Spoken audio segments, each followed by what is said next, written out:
Welcome to Hold Space Theater Collective's virtual production of Cymbeline by William Shakespeare. There will be one 10-minute intermission at the end of Act 3. Please silence your devices and enjoy the show. Without further ado, Act 1, Scene 1. In Britain, the garden of Cymbeline's palace. Enter two gentlemen. You do not meet a man but frowns. Our bloods no more obey the heavens than our courtiers still seem as does the king. But what's the matter? His daughter and the heir of his kingdom, whom he purposed to his wife's sole son, a widow that late he married, hath referred herself unto a poor but worthy gentleman. She's wedded, her husband banished, she imprisoned. All is outward sorrow, though I think the king be very touched in heart. None but the king. He that hath lost her too. So is the queen that most desired the match, but not a courtier, although they wear their faces to the bent of the king's look, hath a heart that is not glad at the thing they scowl at. And why so? Well, he that hath missed the princess is a thing too bad for bad report, and he that hath her, that married her, alack, good man, and therefore banished, is a creature such as, to seek through the regions of the earth for one his like, there would be something failing in him that should compare. I do not think so fair and outward and such stuff with him endows a man but he. You speak him far. I do extend him, sir, within himself, crush him together rather than unfold his measure duly. What's his name and birth? I cannot delve him to the root. His father was called Cecilius, who did join his honor against the Romans with Cymbeline, but had his titles by Tenantius, whom he served with glory and admired success. So gained the Sir Addition Leonatus, and had, besides this gentleman in question, two other sons, who in the wars of the time died with their swords in hand, for which their father, then old and fond of issue, took such sorrow that he quit being, and his gentle lady, big of this gentleman of our theme, deceased as he was born. The king, he takes the babe to his protection, calls him posthumous Leonatus, breeds him and makes him of his bedchamber, puts to him all the learnings that his time could make him the receiver of, which he took, as we do air, fast as 'twas ministered, and in spring became a harvest, lived in court, which is rare to do. Most praised, most loved, a sample to the youngest, to the more mature a glass that feeded them, and to the graver a child that guided daughters. To his mistress, for whom he is now banished, her own price proclaims how she esteemed him and his virtue. By her election may he be truly read what kind of man he is. I honor him, even out of your report, but pray you tell me, is she sole child to the king? His only child. He had two sons. If this be worth your hearing, mark it. The eldest of them, at 3 years old, in the swaddling clothes the other, from their nursery were stolen, and to this hour no guess and knowledge which way they went. How long is this ago? Some 20 years. That a king's children should be so conveyed, so slackly guarded, and the search so slow, that could not trace them. Howsoe'er 'tis strange, or that the negligence may well be laughed at, yet is it true, sir? I do well believe you. We must forbear. Here comes the gentleman, and the queen, and the princess. No, be assured, you shall not find me, daughter. After the slander of most stepmothers, evil-eyed unto you, you're my prisoner, but your jailer shall deliver you the keys that lock up your restraint. For you, Posthumus, so soon as I can win the offended king, I will be known your advocate. Marry, yet the fire of rage is in him, and 'twere good you leaned unto his sentence, with what patience your wisdom may inform you. Please your highness, I will from hence today. You know the peril. I'll fetch a turn about the garden, pitying the pangs of barred affections. Though the king hath charged you, should not speak together. Oh, dissembling courtesy. How fine this tyrant can tickle where she wounds. My dearest husband, I something fear my father's wrath, but nothing. Always reserved my holy duty what his rage can do on me. You must be gone, and I shall here abide the hourly shot of angry eyes, not comforted to live, but that there is this jewel in the world that I may see again. Oh, my queen, my mistress, O lady, weep no more, lest I give cause to be suspected of more tenderness than doth become a man.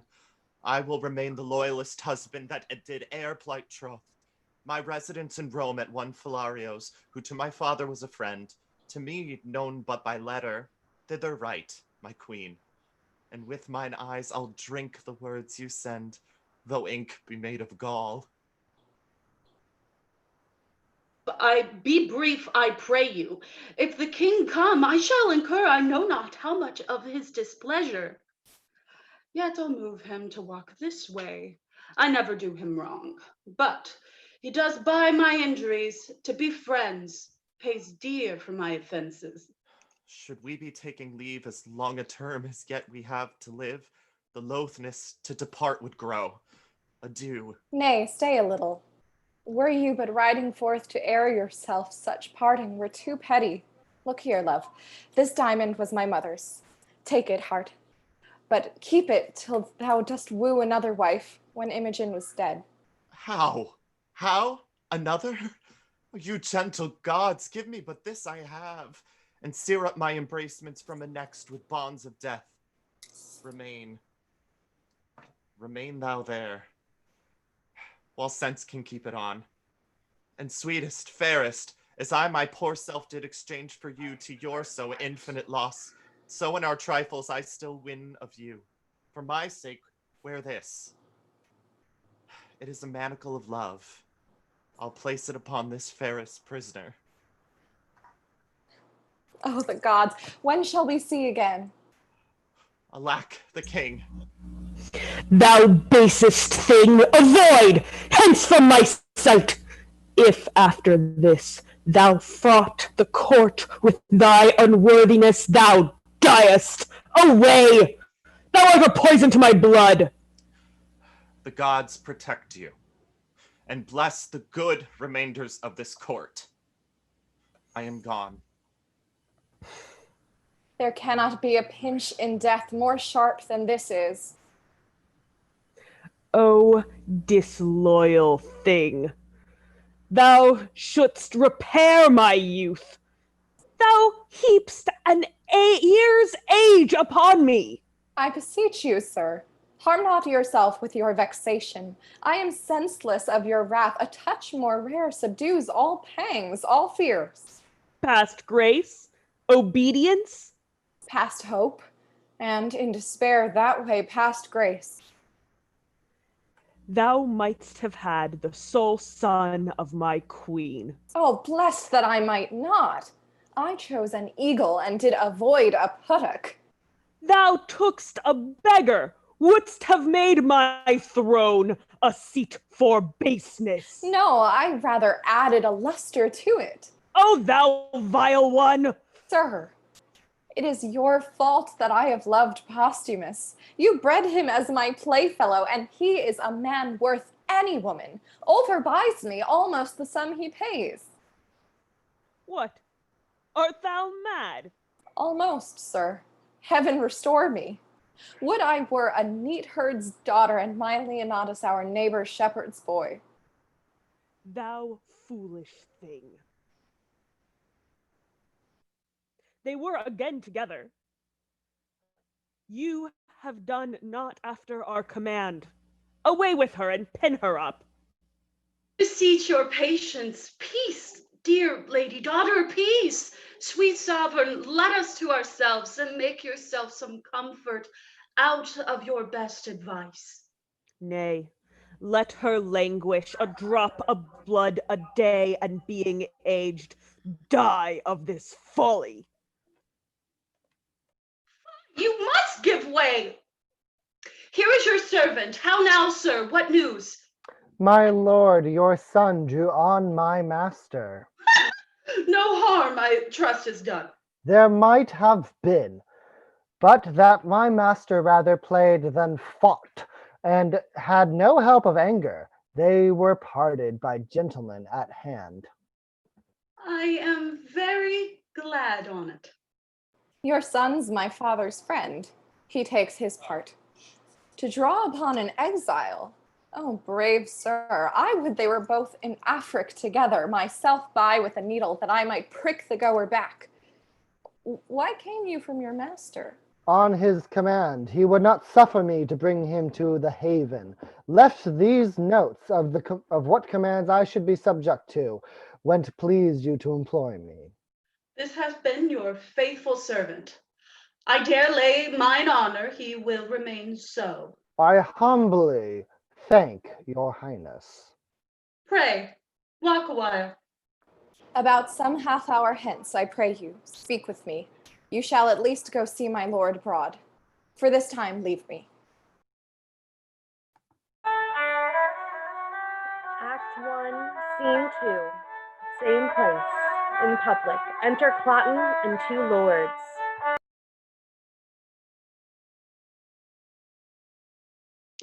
Sir, I would advise you to shift a shirt.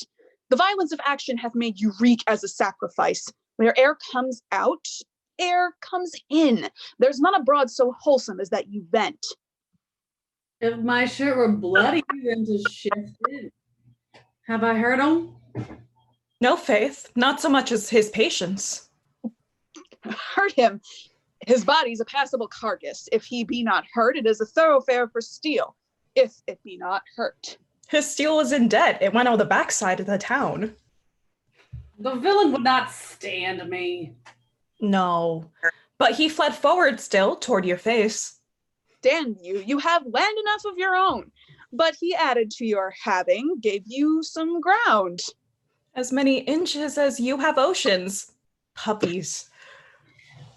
I would they had not come between us. So would I, till you had measured how long a fool you were upon the ground. That she should love this fellow and refuse me? Oof, if it be a sin to make a true election, she is damned. Sir, as I told you always, her beauty and her brain go not together. She's a good sign, but I've seen small reflection of her wit. She shines not upon fools, lest the reflection should hurt her. Come, I'll to my chamber. Would there have been some hurt done? I wish not so, unless it had been the fall of an ass, which is no great hurt. You go with us? I'll attend your lordship. Hey, come, let's go together.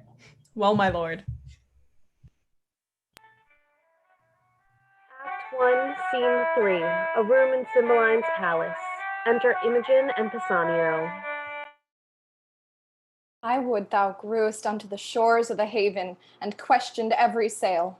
If he should write and not have it, 'twere a paper lost, as offered mercy is.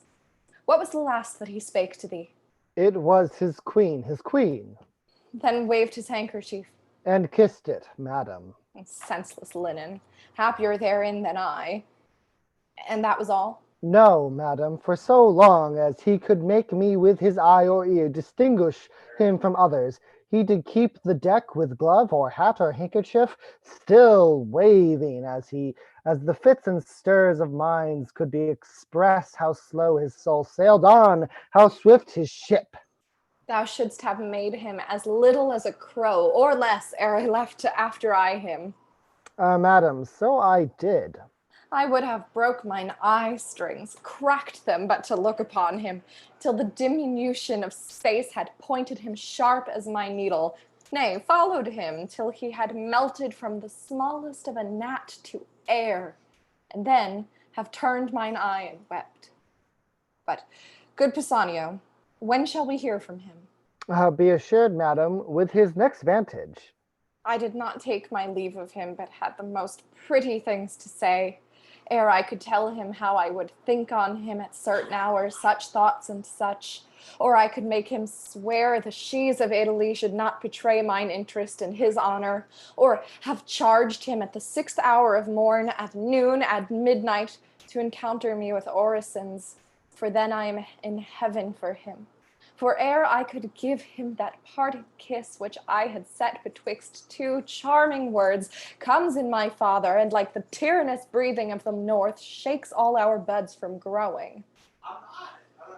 The queen, madam, desires your highness company. Those things I bid you do, get them dispatched. I will attend the queen. Madam, I shall. Act 1, Scene 4, Rome, Valerio's house. Enter Valerio, Iachimo, a Frenchman, and a Dutchman. Believe it, sir? I have seen him in Britain. He was then of a crescent note, expected to prove so worthy as since he hath been allowed the name of, but I could then have looked on him without the help of admiration, though the catalogue of his endowments have been tabled by his side, and I to peruse him by items. You speak of him when he was less furnished than now. He is with that which makes him both without and within. I have seen him in France. We had very many there could behold the sun with as firm eyes as he. This matter of marrying his king's daughter, wherein he must be weighed rather by her value than his own, words him, I doubt not, a great deal from the matter. And then his banishment. Aye, and the approbation of those that weep this lamentable divorce under her colors are wonderfully to extend him, be it but to fortify her judgment, which else an easy battery might lay flat, for taking a beggar without less quality. But how comes it is he to sojourn with you? How creeps the acquaintance? His father and I were soldiers together, to whom I have been often bound for no less than my life. Here comes the Briton. Let him be so entertained amongst you as suits, with gentlemen of your knowing, to a stranger of his quality. I beseech you all, be better known to this gentleman, whom I commend to you as a noble friend of mine. He is worthy, he is, I will leave to appear hereafter, rather than story him in his own hearing. Sir, we have known together in Orleans. Since when I have been debtor to you for courtesies, which I will be ever to pay, and yet pay still. Sir, you overrate my poor kindness. I was glad I did atone my countrymen in you. It had been pity you should have been put together with so mortal a purpose, as then each bore, upon importance of so slight and trivial a nature. By your pardon, sir, I was then a young traveler, rather shunned to go even with what I heard than in my every action to be guided by others' experiences. But upon my mended judgment, if I offend not to say it is mended, my quarrel was not altogether slight. Faith, yes. To be but put to the arbitrament of swords, and by such two that would by all likelihood have confounded one or the other, or have fallen both. Can we, with manners, ask what was the difference? Safely, I think. 'Twas a contention in public, which may, without contradiction, suffer the report. It was much like an argument that fell out last night, where each of us fell in praise of our country mistresses, this gentleman at the time vouching, and upon warrant of a bloody affirmation, his to be more fair, virtuous, wise, chaste, constant qualified, and less attemptable than any of the rarest of our ladies in France. That lady is not now living, or this gentleman's opinion by this worn out. She holds her virtue still, and I my mind. You must not so far prefer her for ours of Italy. Being so far provoked as I was in France, I would abate her nothing, though I profess myself her adorer, not her friend. As fair and as good. A kind of hand-in-hand comparison. Had been something too fair and too good for any lady in Britain, if she went before others I have seen, as that diamond of yours outlusters many I have beheld. I could not but believe she excelled many. But I have not seen the most precious diamond that is, nor you the lady. I praised her as I rated her. So do I my stone. What do you esteem it at? More than the world enjoys. Either your unparagoned mistress is dead or she's outprized by a trifle. You are mistaken. The one may be sold or given, or if there were wealth enough for the purchase or merit for the gift, the other is not a thing for sale. and only the gift of the gods. Which the gods have given you. Which, by their graces, I will keep. You may wear her and title yours, but, strange fowl light upon neighboring ponds. Your ring may be stolen too. So your brace of unprizable estimations, the one is but frail and the other casual. A cunning thief or a that way accomplished courtier would hazard the winning both of first and last. Your Italy contains none so accomplished a courtier to convince the honor of my mistress. If in the holding or loss of that you term her frail, I do nothing doubt you have store of thieves, notwithstanding. I fear not my ring. Let us leave here, gentlemen. Sir, with all my heart, this worthy signor, I thank him, makes no stranger of me. We are familiar at first. With 5 times so much conversation. I should get the ground of your fair mistress, make her go back even to the yielding, had I admittance and opportunity to friend. No, no. I dare thereupon pawn the moiety of my estate to your ring, which, in my opinion, overvalues it something, but I make my wager rather against your confidence than her reputation. And to bar your offense therein too, I durst attempt it against any lady in the world. You are a great deal abused in too bold a persuasion, and I doubt not you sustain what you're worthy of by your attempt. What's that? A repulse, though your attempt, as you call it, deserve more, a punishment too. Gentlemen, enough of this. It came in too suddenly. Let it die as it was born, and I pray you be better acquainted. What I had put my estate and my neighbors on the approbation of what I have just spoke. What lady would you choose to assail? Yours, whom in constancy you think stands so safe that I will lay you 10,000 ducats to your ring. Then commend me to the court where your lady is, with no more advantage than the opportunity of a second conference, and I will bring from thence that honor of hers which you imagine so reserved. I will wage against your gold to it. My ring I hold as dear as my finger, 'tis part of it. You are afraid, and therein the wiser. If you buy ladies' flesh at $1,000,000 a dram, you cannot preserve it from tainting. But I see you have some religion in you that you fear. This is but a custom in your tongue. You bear a graver purpose, I hope. I am the master of my speeches and would undergo what's spoken. I swear. Will you? I shall but lend my diamond till your return. Let there be covenants drawn between us. My mistress exceeds in goodness the hugeness of your unworthy thinking. I dare you to this match. Here's my ring. I will have it no lay. By the gods, it is one. If I bring you no sufficient testimony that I have enjoyed the dearest bodily parts of your mistress, my 10,000 ducats are yours. So is your diamond too. If I come off and leave her in such honor as you have trust in, she your jewel, and this your jewel, and my gold are yours, provided I have your commendation for my more free entertainment. I embrace these conditions.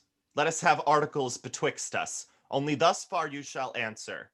If you make your voyage upon her and give me directly to understand you have prevailed, I am no further your enemy. She is not worth our debate.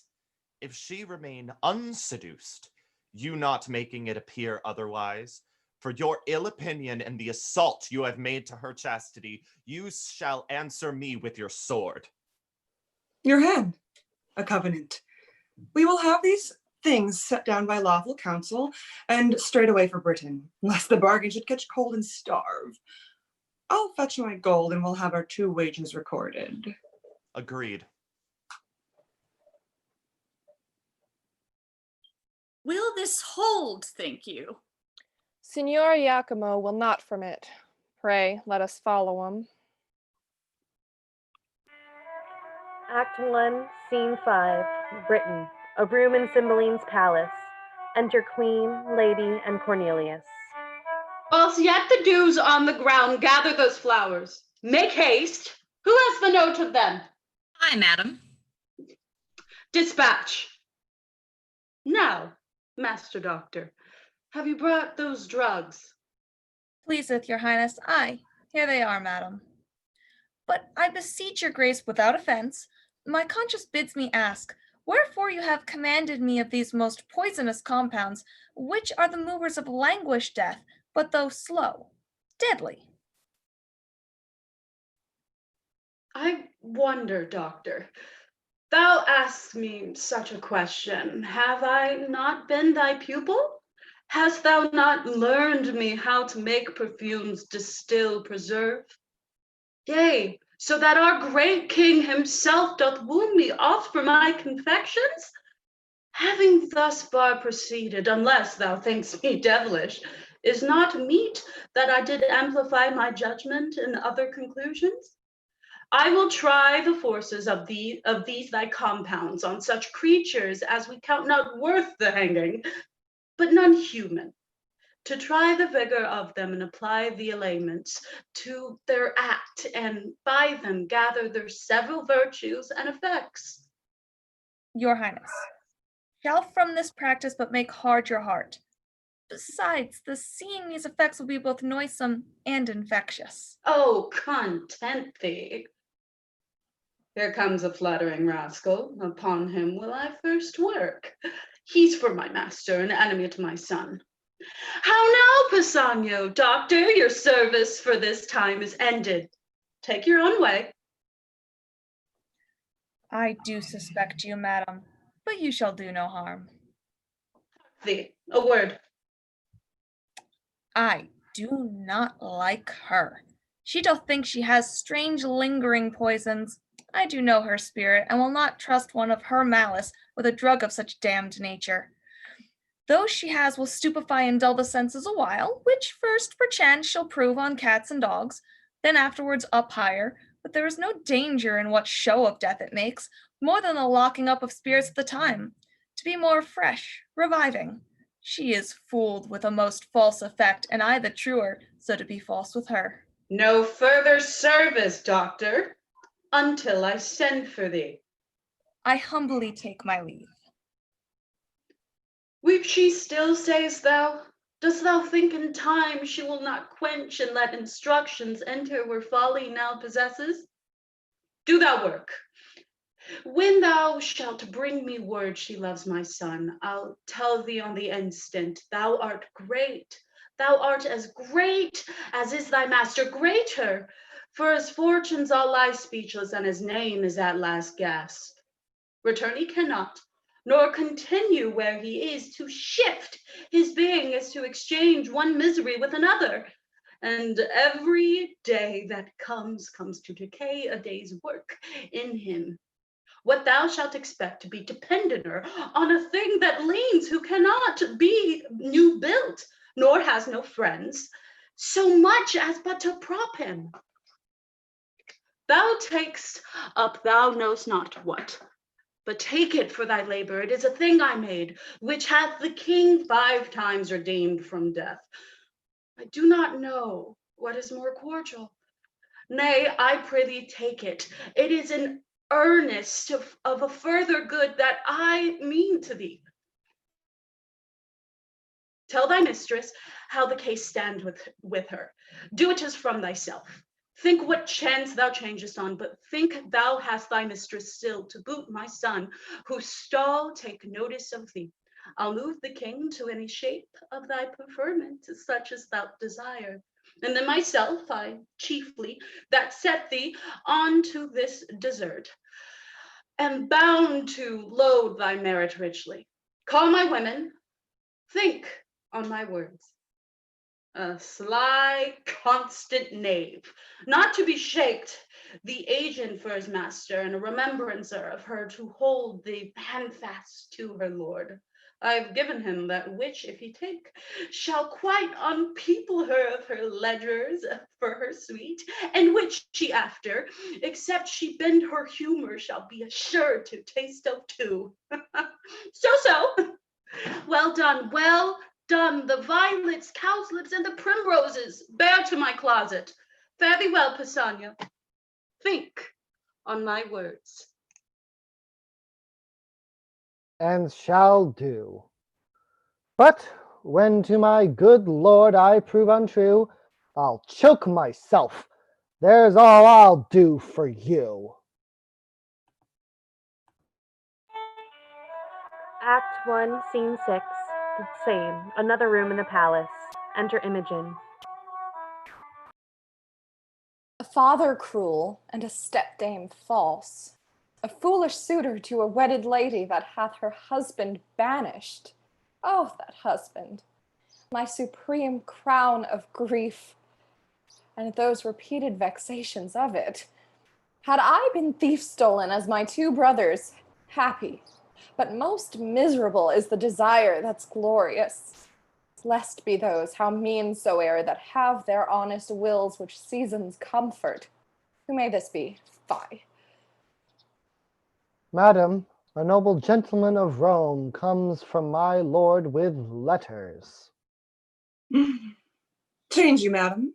The worthy Leonatus is in safety and greets your highness dearly. Thanks, good sir. You're kindly welcome. All of her that is out of door most rich. If she be furnished with a mind so rare, she is alone the Arabian bird, and I have lost the wager. Boldness, be my friend. Arm me, audacity, from head to foot, or like the Parthian, I shall fight, rather directly fly. He is one of the noblest note, to whose kindnesses I am most infinitely tied. Reflect upon him accordingly, as you value your trust, Leonatus. So far I read aloud, but even the very middle of my heart is warmed by the rest and takes it thankfully. You are as welcome, worthy sir, as I have words to bid you, and shall find it so in all that I can do. Thanks, fairest lady. What? Are men mad? Hath nature given them eyes to see this vaulted arch and the rich crop of sea and land which can distinguish twixt the fiery orbs above and the twin stones upon the numbered beach? And can we not partition make with spectacles so precious twixt fair and foul? What makes your admiration? It cannot be the eye, for apes and monkeys twixt two such sheaves would chatter this way and condemn with mouths the other, nor the judgment, for idiots in this case a favor would be wisely definite, nor the appetite. Slaughter to such a neat excellence opposed should make desire vomit emptiness, not so allured to feed. What is the matter, Trout? The cloyed will, that satiate yet unsatisfied desire, that tub both filled and running, ravening the lamb longs after for the garbage. What, dear sir, thus raps you? Are you well? Thanks, madam. Well. Beseech you, sir, desire my man's abode where I did leave him. He is strange and peevish. I was going, sir, to give him welcome. Continues well, my lord? His health, beseech you. Well, madam. Is he disposed to mirth? I hope he is. Exceedingly pleasant. None a stranger there so merry and so gainsome. He is called the Britain Reveller. When he was here, he did incline to sadness, and ofttimes not knowing why. I never saw him sad. There's a Frenchman, his companion, one an eminent monsieur, that, it seems, much loves a Galilean girl at home.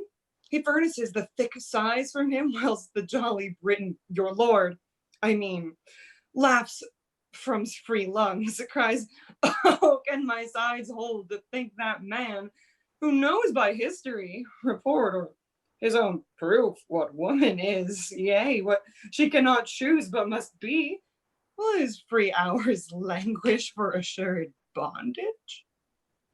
Will my lord say so? Aye, madam, with his eyes in flood with laughter. It is a recreation to be by and hear him mock the Frenchman. But heavens know, some men are much to blame.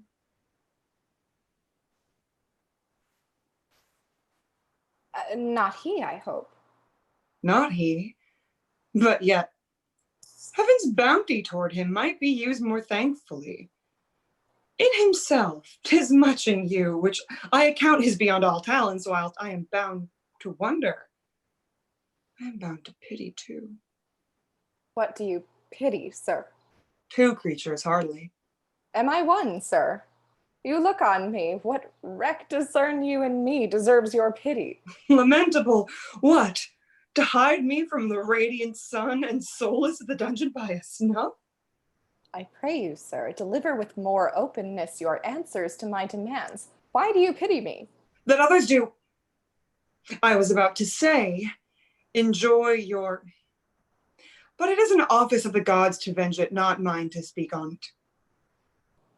You do seem to know something of me, or what concerns me.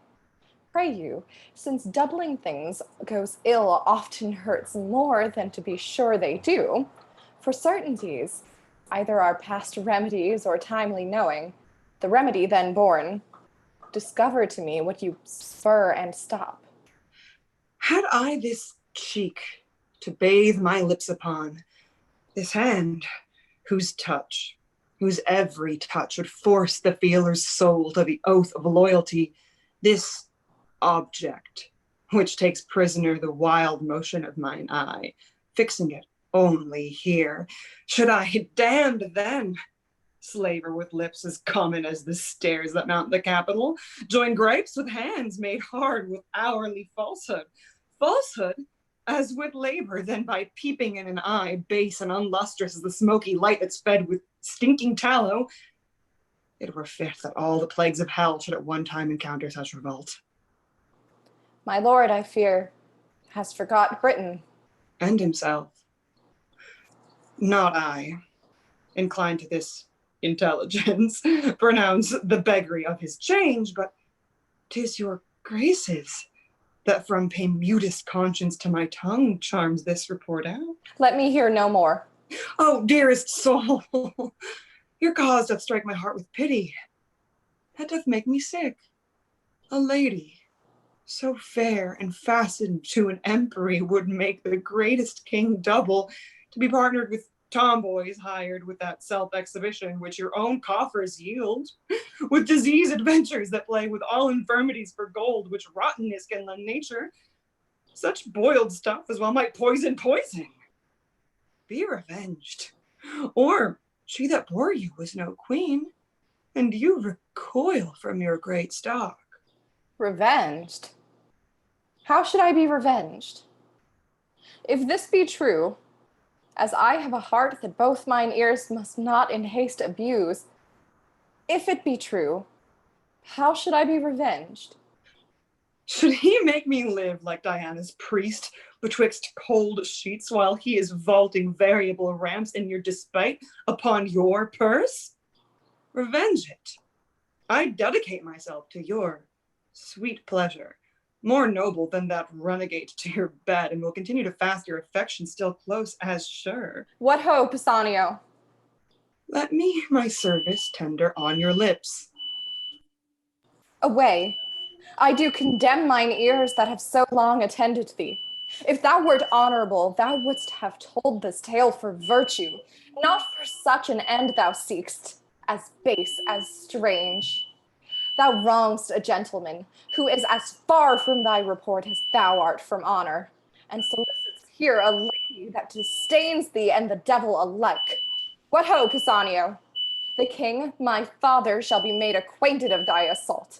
If he shall think it fit a saucy stranger in his court to mart as in a Romish stew, and to expound his beastly mind to us, he hath a court he little cares for, and a daughter who he not respects at all. What ho, Pisanio? Oh, happy Leonatus! I may say the credit that thy lady hath of thee deserves thy trust, and thy most perfect goodness her assured credit. Blessed live you long, a lady to the worthiest sir that ever country called his, and you his mistress only for the worthiest fit. Give me your pardon. I have spoke this to know if your affiance were deeply rooted, and shall make your lord, with that which he is, the new or, and he is one the truest mannered, such a holy witch that he enchants societies to him. Half all men's hearts are his. You make amends. He sits amongst men like a descended god. He hath a kind of honor, sets him off more than a mortal seeming. Be not angry, most mighty princess, that I have adventured to try your taking a false report, which hath honored with confirmation your great judgment in the election of a sir so rare, which you know cannot err. The love I bear him made me fan to you thus, but the gods made you unlike all others, chaffless. Pray your pardon. All's well, sir. Take my power the court for yours. My humble thanks. I'd almost forgot to entreat your grace in but a small request, and yet of moment too, for it concerns your lord. Myself and other noble friends are partners in this business. Pray, what is't? Some dozen Romans of us and your lord, the best feather of our wing, have mingled sums to buy a present for the emperor, which I, the factor for the rest, have done in France. 'Tis plate of rare device and jewels of rich and exquisite form, their values great. And I am something curious, being strange to have them in my safe stowage. May it please you to take them in protection? Willingly, and pawn mine honor for their safety. Since my lord hath interest in them, I will keep them in my bedchamber. They are in a trunk attended by men. I will make bold to send them to you. Only for this night I must aboard tomorrow. No. Yes, I beseech, or I shall sort my word by lengthening my return. From Gallia I crossed the seas on purpose and on promise to see your grace. I thank you for your pains, but not away tomorrow. Oh, I must, madam. Therefore I shall beseech you, if you please, to greet your lord with writing. Do tonight. I have outstood my time, which is material to the tender of our present. I will write. Send your trunk to me. It shall be kept safe and truly yielded you. You're very welcome. Act 2, Scene 1, Britain, before Cymbeline's palace. Enter Cloten and two lords. Was there ever a man had such luck? When I kissed the jack upon an upcast to be hid away, I had 100 pound on it. And then a whoresome jackanapes must pick me up for swearing, as if I'd borrowed mine oaths of him and might not spend them at my pleasure. What got he by that? You have broke his pate with your bowl. If his wit had been like him that broke it, it would have run all out. When a gentleman is disposed to swear, it is not any standers by to curtail his oaths. No, my lord, nor crop the ears of them. Horse and dog, I give him satisfaction. Would he have been one of my rank? To have smelt like a fool. I am not vexed more than anything in the earth. A pox on it! I'd rather not be so noble as I am. They dare not fight me because of the queen, my mother. Every jack slave has a belly full of fighting. I must go up and down like a cock that nobody can match. You are a cock and a capon too. And you crow, cock, with your comb on. Sayest thou? It is not fit your lordship should undertake every companion that you give offense to. No, I know that. But it is fit I should commit offense to my inferiors. Aye, it is fit for your lordship only. Why, so say I. Did you hear of a stranger that's come to court tonight? A stranger? I know not on it. He's a strange fellow himself and knows it not. There's an Italian come, and 'tis thought one of Leonatus's friends. Leonatus, a banished rascal. And he's another whatsoever he be. Who told you the stranger? One of your lordship's pages. Is it fit I want to look upon him? Is there no derogation in it? You cannot derogate, my lord. Not easily, I think. You are a fool granted, therefore your issues, being foolish, do not derogate. Come, I'll go see this Italian. When I have lost today at bowls, I'll win tonight of him. Come, go. I'll attend, your lordship. That such a crafty devil as his mother should yield the world this ass. A woman that bears all down with her brain, and this her son cannot take 2 from 20 for his heart and leave 18. Alas, poor princess, thou divine Imogen, what thou endurest betwixt a father by thy stepdame governed, a motherly hour coining plots, a wooer more hateful in the foul expulsion of thy dear husband than that horrid act of the divorce held make. The heavens hold firm the walls of thy dear honor. Keep unshake that temple, thy fair mind, that thou mayst stand to enjoy thy banished lord and this great land. Act 2, Scene 2. Imogen's bedchamber in Cymbeline's palace. A trunk in one corner of it. Imogen in bed, reading. A lady attending. Who's there? My woman Helen? Please you, madam. What hour is it? Almost midnight, madam. I have read 3 hours then. Mine eyes are weak. Fold down the leaf where I have left. To bed. Take not away the taper. Leave it burning. And if thou canst wake by the hour of 4th o'clock, I prithee call me. Sleep hath seized me wholly. To your protection I commend thee, gods, from fairies and the tempters of the night. Guard me, beseech ye. She sleeps. Iachimo comes from the trunk. The crickets sing, and man's o'er-labored sense repairs itself by rest. Our Tarquin thus did softly press the rushes ere he wakened the chastity he wounded. Cytherea, how bravely becomest thy bed, fresh lily and whiter than the sheets, that I may touch. But kiss, one kiss, rubies unparagoned, how dearly they do't. 'Tis her breathing that perfumes the chamber thus. The flame of the taper bows toward her and would underpeep her lids to see the enclosed lights, now canopied under these windows, white and azure laced with blue of heaven's own tinct. But my design to note the chamber, I'll write it all down. Such and such pictures.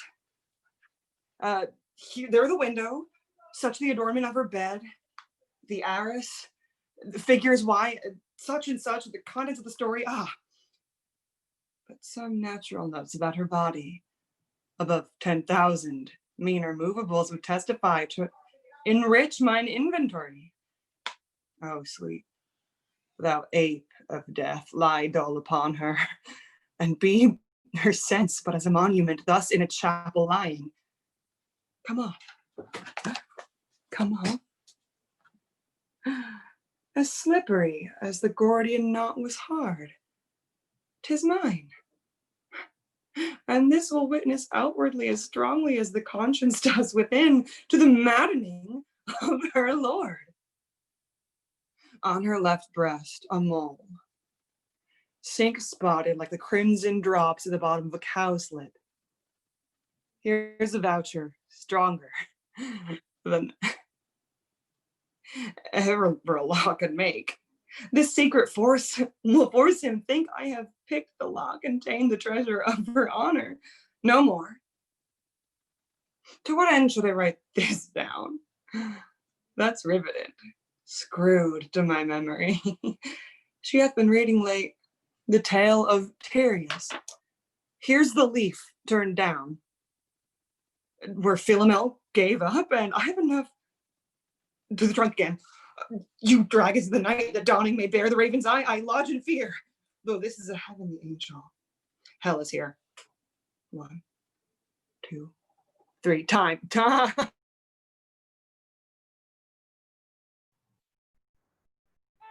Iachimo goes into the trunk and the scene closes. Act 2, Scene 3. An antechamber adjoining Imogen's apartments. Enter Cloten and lords. Your lordship is the most patient man in loss, the most coldest that ever turned up ace. It would make any man cold to lose. but not every man patient after the noble temper of your lordship. You are most hot and furious when you win. Winning will put any man into courage. If I could get this foolish Imogen, I should have gold enough. It's almost morning, is it not? Day, my lord. I would this music come. I'm advised to give her musical mornings. They say it will penetrate. Come on, tune. If you can penetrate her with your fingering, so we'll try with tongue too. If none will do, let her remain. But I'll not give up.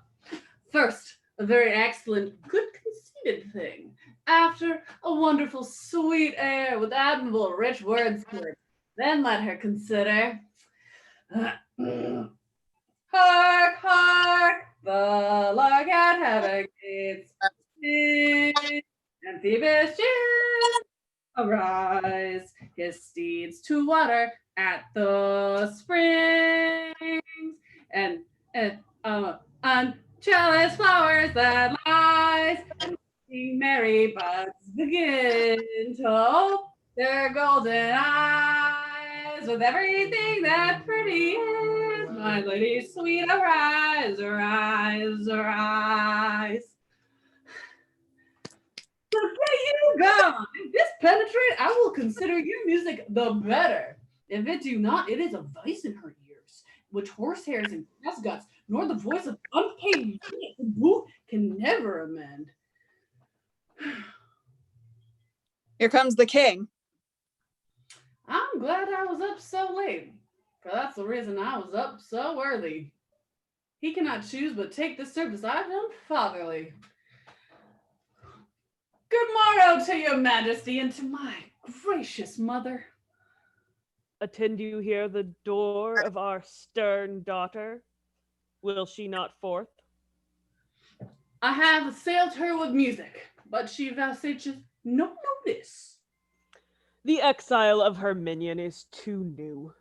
She hath not yet forgot him. Some more time must wear the print of his remembrance out. Then she's yours.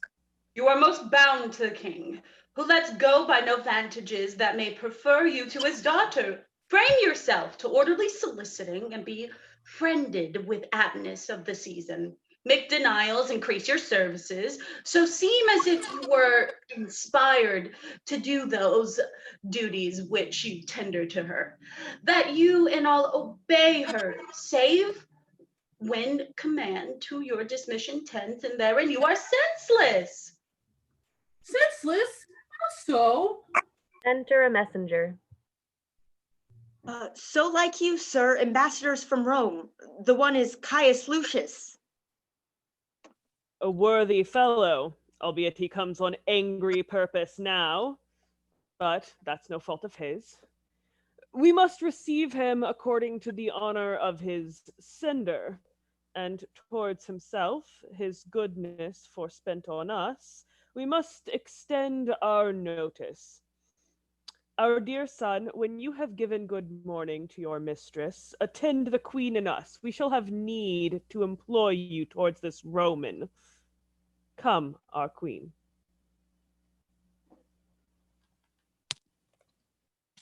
If she be up, I'll speak with her. If not, let her lie still and dream. By your leave, ho! I know her women are about her. What if I do line one of their hands? 'Tis gold which buys admittance. Off it doth, yeah. Makes Diana's rangers false themselves, seals up their deer to the stand of the stealer. And 'tis gold which makes the true man killed and saves the thief.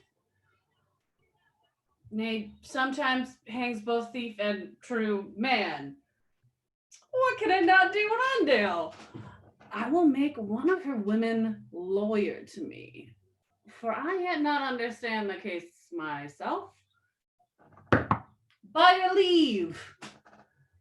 Who's there that knocks? A gentleman. No more? Yes, and a gentleman's son. That's more than some whose tailors are as dear as yours can justly boast of. What's your lordship's pleasure? Your lady's person, is she ready? Aye, to keep her chamber. There's goals for you. Some of your good report. How? My good name?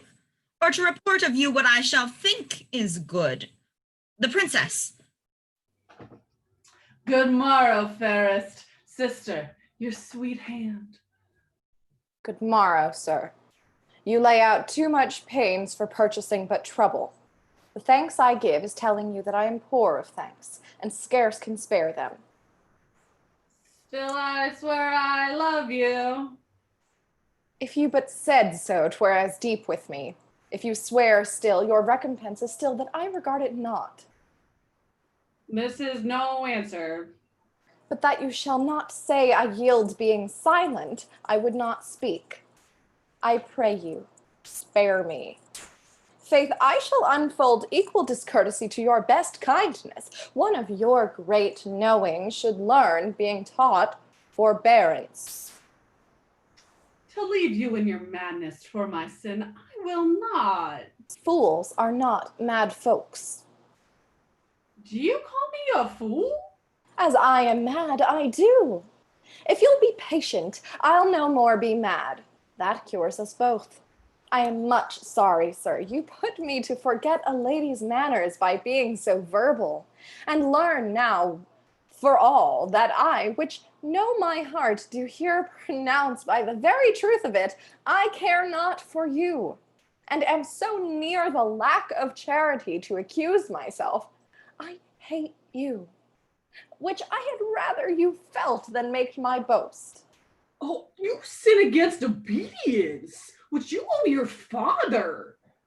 For the contract you pretend with that base wretch, one bred of alms and fostered with cold dishes, with scraps of the court, it is no contract, none. And though it be allowed in meaner parties, yet who then he more mean, to knit their souls on whom there is no more dependency but brats and beggary, and self-figured not. Yet you are curbed from that enlargement by the consequence of the crown. You must not soil the precious note of it with a base slave, a hilding for a livery, a squire's cloth, a pantler. Not so eminent. Profane fellow, wert thou the son of Jupiter, and no more but what thou art besides, thou wert too base to be his groom. Thou wert dignified enough, even to the point of envy, if 'twere made comparative between your virtues, to be styled the underhangman of his kingdom, and hated for being preferred so well. The Southpaw brought him. He never can meet more mischance than come to be but named of thee. His meanest garment that ever hath but clipped his body is dearer in my respect than all the hairs above thee, were they all made such men. How now, Pisanio? His garment? Now the devil Dorothy, my woman, hie thee presently. His garment? I am spirited with a fool, frighted and angered worse. Go bid my woman search for a jewel that too casually hath left mine arm. It was thy master's, shrew me, if I would lose it for a revenue of any kings in Europe. I do think I saw it this morning. Confident I am last night 'twas on my arm. I kissed it. Oh, I hope it be not gone to tell my lord that I kiss off but he. 'Twill not be lost. I hope so. Go and search. You have abused me. His meanest garment? Aye, I said so, sir. If you will make it an action, call witness to it. I will inform your father. Ah, your mother too. She is my good lady, and will conceive, I hope, but the worst of me. So I leave you, sir, to the worst of discontent. I'll be revenged. His meanest garment? Well.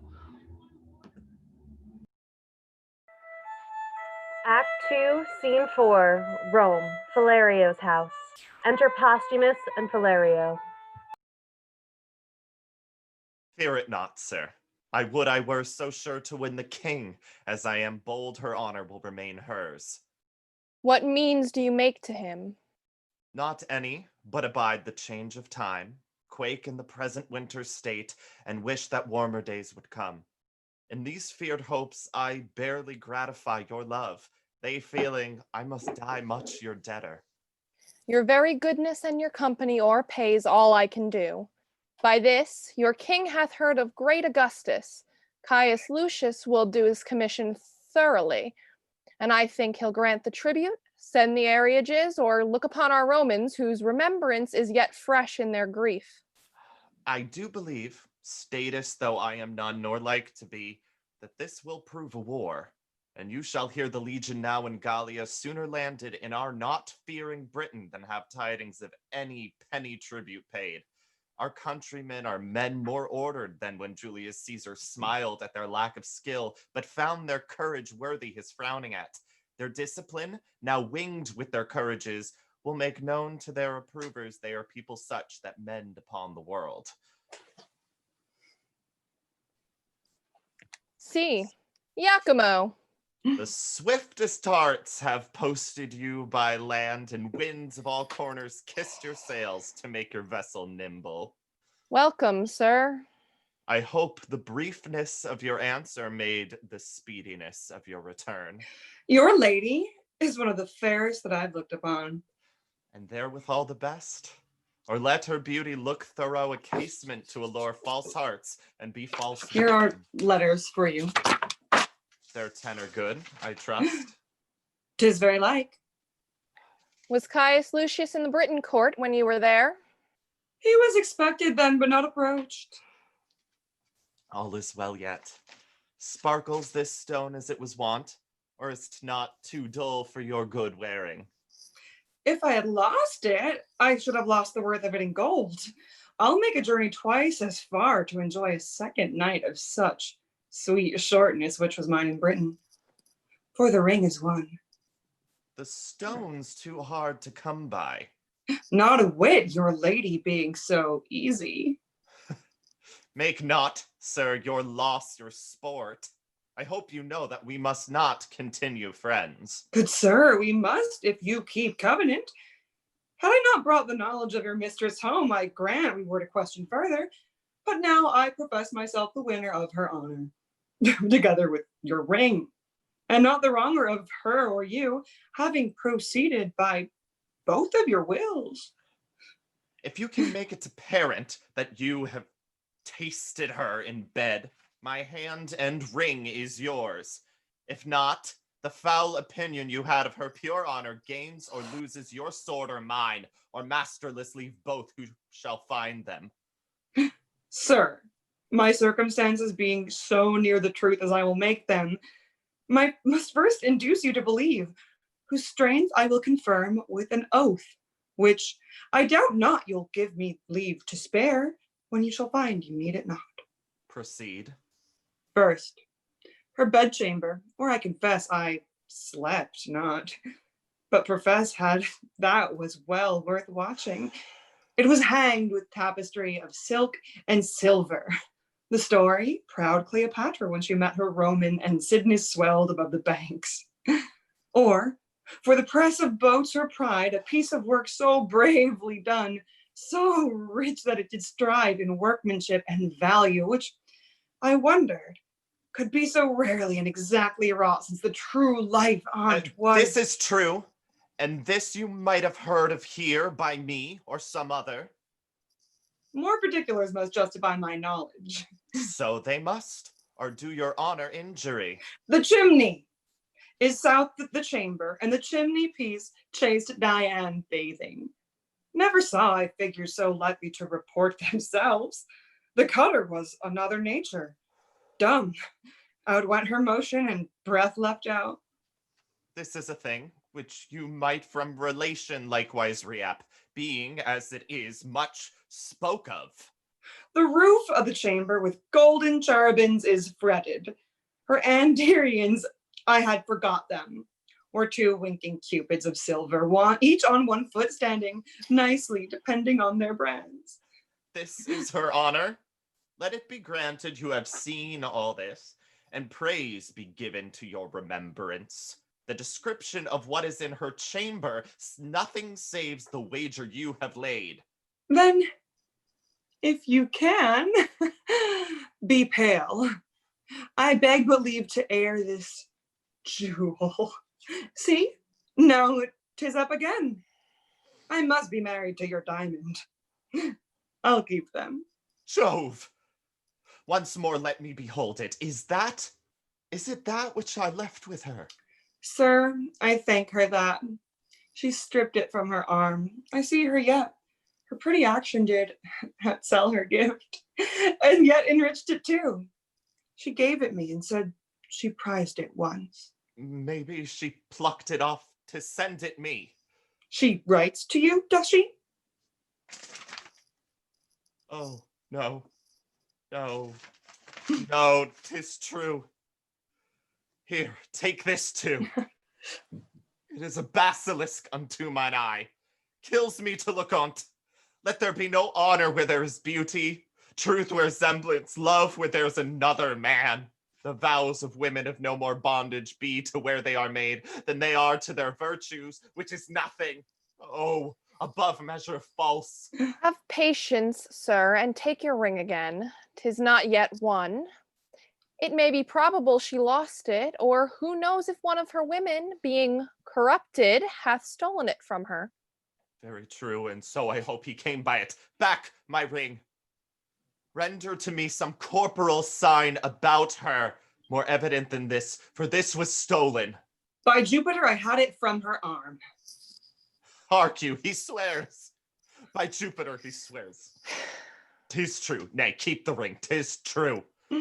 I am sure she would not lose it. Her attendants are all sworn and honorable. They induced to steal it? And by a stranger? No. He hath enjoyed her. The cognizance of her inconstancy is this. She hath bought the name of whore thus dearly. There, take my hire. And all the fiends of hell divide themselves between you. Sir, be patient. This is not strong enough to be believed of one persuaded well of... Never talk on't. She hath been colted by him. If you seek for further satisfying, under her breast, worthy the pressing, lies a mole, right proud of that most delicate lodging. By my life, I kissed it, and it gave me present hunger to feed again, though full. Do you remember this stain upon her? Aye, and it doth confirm another stain as big as hell can hold, were there no more but it. Will you hear more? Spare your arithmetic, never count the turns, once and a million. I'll be sworn. No swearing. If you will swear you have not done't, you lie. And I will kill thee if thou dost deny thou'dst made me a cuckold. I'll deny nothing. Oh, that I had her here to tear her limb meal. I will go there and do it in the court before her father. I'll do something. Quite besides the government of patience. You have won. Let's follow him and pervert the present wrath he hath against himself. Within my heart. Act 2, Scene 5. Another room in Philario's house. Enter posthumous Leonidas. Is there no way for men to be, but women must be half-workers? We are all bastards, and that most venerable man which I did call my father was I know not where when I was stamped. Some coiner with his tools made me a counterfeit. Yet my mother seemed the Dian of that time, so doth my wife the nonpareil of this. Oh, vengeance, vengeance! Me of my lawful pleasure she restrained, and prayed me oft forbearance. Did it with a pudency so rosy, the sweet view on it might well have warmed old Saturn, that I thought her as chaste as unsunned snow.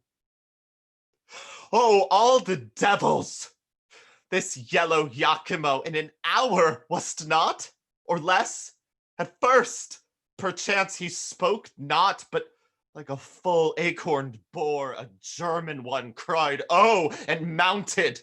Found no opposition, but what he looked for should oppose, and she should from him counter guard.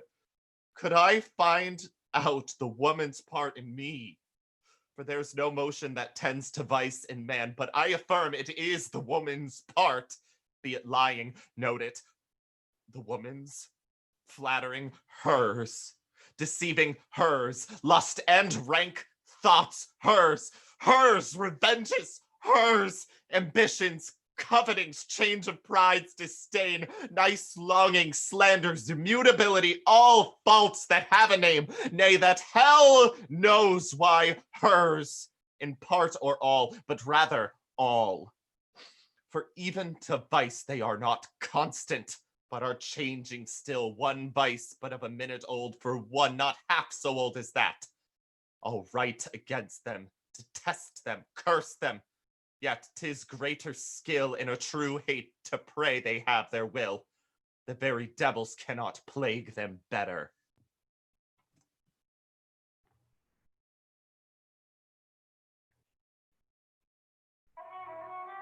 Act 3, Scene 1, Britain, a hall in Cymbeline's palace. Enter in state Cymbeline, Queen, Cloten, and lords at one door, Caius, Lucius, and attendants across. Now say, what would Augustus Caesar with us? When Julius Caesar, whose remembrance yet lives in men's eyes, and will to ears and tongues be theme and hearing ever, was in this Britain and conquered it, Cymbeline, thine uncle, famous in Caesar's praises, no whit less than in his feats deserving it, for him and his succession granted Rome a tribute. Yearly 3,000 pounds, which thee lately is left unturned. And to kill the marble shall be so ever. There be many Caesars, ere such another Julius. Britain is a world by itself, and we will nothing pay for wearing our own noses. That opportunity, which then they had to take from us, to resume we have again. Remember, sir, my liege, the kings your ancestors, together with the natural bravery of your isle, which stands at Neptune's park, ripped and paled in with rocks unscalable and roaring waters, with sands that will not bear your enemies' boats, but suck them up to the topmast.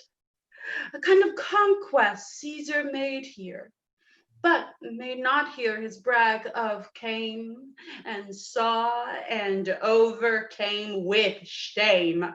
That first that ever touched him, he was carried from off our coast, twice beaten, and his shipping, poor ignorant baubles, upon our terrible seas, like eggshells moved upon their surges, cracked as easily against our rocks, for joy whereof the famed Cymbeline, who was once at point, oh, giglet fortune, to master Caesar's sword, made Ludstown, with rejoicing fires bright, and Britain struck with courage. Come, there's no more tribute to be paid. Our kingdom is stronger than it was at that time. And as I said, there is no more such Caesars. Other of them have crooked noses put to such straight arms, none. Son, let your mother end. We have yet many among us who can gripe as hard as Cymbeline. I do not say I am one, but I have a hand. Why tribute? Why should we pay tribute? If Caesar can hide the sun from us with a blanket or put the moon in his pocket, we will pay him tribute for light. Else, sir, no more tribute, pray you now. You must know, till the injurious Romans did extort this tribute from us, we were free. Caesar's ambition, which swelled so much that it did almost stretch the sides of the world, gainst all color here did put the yoke on's, which to shake off becomes a warlike people whom we reckon ourselves to be. We do. Say then to Caesar, our ancestor was that Mulmutius, which ordained our laws, whose use the sword of Caesar hath too much mangled, whose repair and franchise shall, by the power we hold, be our good deed, though Rome be therefore angry. Mulmutius made our laws, who was the first of Britain, which did put his brow within a golden crown and called himself a king. I am sorry, Cymbeline, that I am to pronounce Augustus Caesar, Caesar that hath more kings his servants than thyself domestic officers, thine enemy. Receive it from me then, war and confusion. In Caesar's name pronounce I against thee. Look for fury not to be resisted. Thus defied, I thank thee for myself. Thou art welcome, Caius. Thy Caesar knighted me. My youth I spent much under him. Of him I gathered honor, which he perforce to seek of me again, behooves me keep at utterance. I am perfect that the Pannonians and Dalmatians for their liberties are now in arms. A precedent which not to read would show the Britons cold. So Caesar shall not find them. Let proof speak. His Majesty bids you welcome. Make pastime with us a day or two or longer. If you seek us afterwards in other terms, you shall find us in our saltwater girdle. If you beat us out of it, it is yours. If you fall in the adventure, our crows shall fare the better for you. And there's an end. So, sir. I know your master's pleasure, and he mine. All the remain is welcome. Act 3, Scene 2, another room in the palace. Enter Pisanio with a letter. How? Of adultery? Wherefore write you not? What monster's her accuser? Leonatus, master, what a strange infection has fallen into thy ear! What false Italian as poisoned tongue as handed hath prevailed on thy ready hearing? Disloyal? No! She punished for her truth, and undergoes more goddess-like than wife-like, such assaults as would take in some virtue. O my master, thy mind to her is now as low as were thy fortunes. How? That I should murder her? Upon the love and truth and vows which I have made to thy command, her blood, if it be so to good service, never let me be counted serviceable. How look I, that I should seem to lack humanity, so much as the fact comes to? Do it, the letter that I have sent her by her own command shall give thee opportunity. Oh, damned paper! Black is the ink on thee, senseless bauble! But art thou a Fiordry for this act, and looks so virgin-like without? Lo, here she comes. I am ignorant in what I am commanded. How now, Pisanio? Madam, here is a letter from my lord. Who? Thy lord? That is my lord, Leonatus. Oh, learned indeed were that astronomer that knew the stars as I his characters. He'll lay down the future open. You good gods, let what is here contained relish of love, of my lord's health, of his content. Yet not that we two are asunder. Let him grieve that. Some griefs are medicinable, that is one of them. For it doth physic love, and of his content, all but that. Good wax, by thy leave. Blessed be you, bees that make these locks of counsel. Lovers and men in dangerous bonds pray not alike. Though forfeiters you cast in prison, yet you clasp young Cupid's tables. Good news, gods. Justice And your father's wrath, should he take me in his dominion, could not be so cruel to me as you. Oh, the dearest of creatures would even renew me with your eyes. Take notice that I am in Cambria at Milford Haven. What your own love will out of this advise you, follow. So he wishes you all happiness that remains loyal to his vow, and your increasing in love, Leonatus Posthumus. Oh, for a horse with wings, hearest thou, Pisanio? He is at Milford Haven. Read, and tell me how far 'tis thither. If one of means affairs may plot it in a week, why may not I glide thither in a day? Then true Pisanio, who longst like me to see thy lord, who longs, let me bait, but not like me, yet longs, but in a fainter kind, oh, not like me. For mine's beyond, say, and speak thick. Love's counselor should fill the bores of hearing to the smothering of the sense. How far is it to this same blessed Milford? And, by the way, tell me how Wales was made so happy as to inherit such a haven. But first of all, how we may steal from hence, and for the gap that we shall make in time from our hence going and our return, to excuse. But first, how to get thence. Why should excuse be born, or e'er begot? We'll talk of that hereafter. Prithee, speak. How many score of miles may we ride twixt hour and hour? 1 score twixt sun and sun, madam, enough for you. And too much, too. Why, one that rode to his execution, man, could never go so slow. I have heard of riding wagers where horses have been nimbler than the sands that run in the clock's behalf.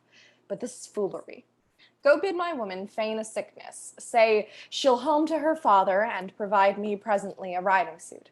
No costlier than would fit a Franklin's housewife. Madam, your best consider. I see before me, man, nor hear, nor what ensues, but have a fog in them that I cannot look through. Away, I prithee. Do as I bid thee. There's no more to say. Accessible is none but Milford way.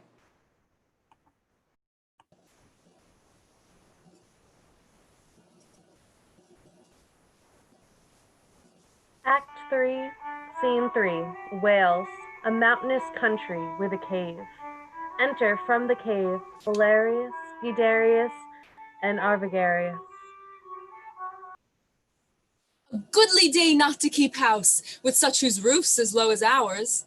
Stoop, boys, this gate instructs you how to adore the heavens, and bows you to a morning's holy office. The gates of monarchs are arched so high that giants may jet through and keep their impious turbans on without good morrow to the sun.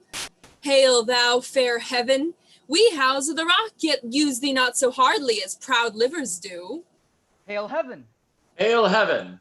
Now, for our mountain sport. Up to yond hill, your legs are young, I'll tread these flats. Consider when you above perceive me like a crow, that it is place which lessens and sets off. And you may then revolve what tales I have told you of courts, of princes, of the tricks in war. This service is not service so being done, but being so allowed.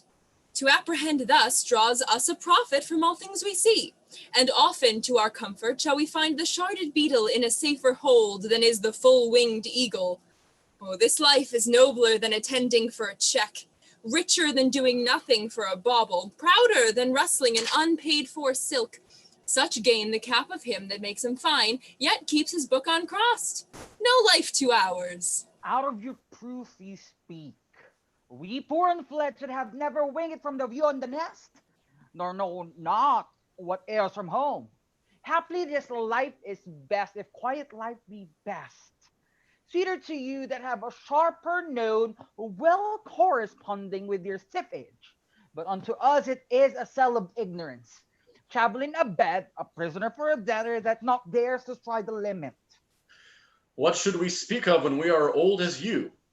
When we shall hear the rain and wind beat dark December, how in this our pinching cave shall we discourse the freezing hours away? We have seen nothing. We are beastly, subtle as the fox for prey, like warlike as the wolf for what we eat. Our valor is to chase what flies, our cage we make a choir as doth the prisoned bird, and sing our bondage freely. How you speak! Did you but know the city's usuries and felt them knowingly? The art of the court is as hard to leave as keep, whose top to climb is certain falling, or so slippery that the fear's as bad as falling. The toil of the war, a pain that only seems to seek out danger in the name of fame and honor, which dies in the search, and hath as oft a slanderous epitaph as record of fair act. Nay, many times doth ill deserve by doing well. What's worse, must curtsy at the censure. Oh, boys, this story the world may read in me. My body's marked with Roman swords, and my report was once first with best of note. Cymbeline loved me, and when a soldier was the theme, my name was not far off. Then was I as a tree whose boughs did bend with fruit. But in one night, a storm or robbery, call it what you will, shook down my mellow hangings, nay, my leaves, and left me bare to weather. Uncertain favor. My fault being nothing, as I have told you oft, but that two villains, whose false oaths prevailed before my perfect honor, swore to Cymbeline I was confederate with the Romans. So followed my banishment, and this 20 years this rock and these domains have been my world, where I have lived in honest freedom, paid more pious debts to heaven than all the forend of my time. But up to the mountains! This is not hunter's language. He that strikes the venison first shall be lord of the feast. To him the other two shall minister, and we will fear no poison, which attends in places of greater state. I'll meet you in the valleys.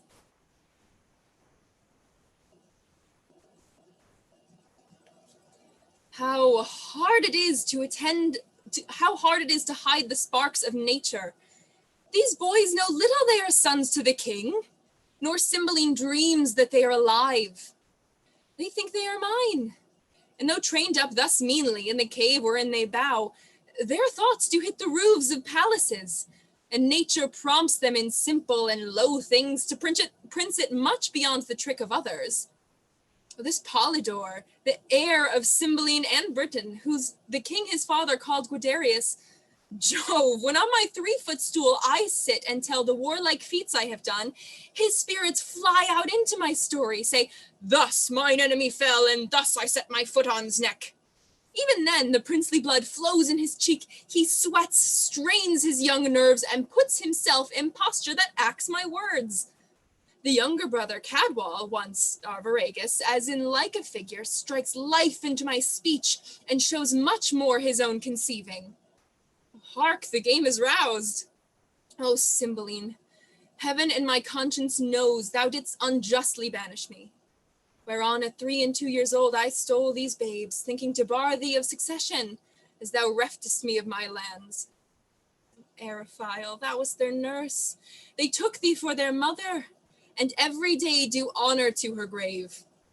Myself, Belarius, that am Morgan called, they take for their natural father. The game is up.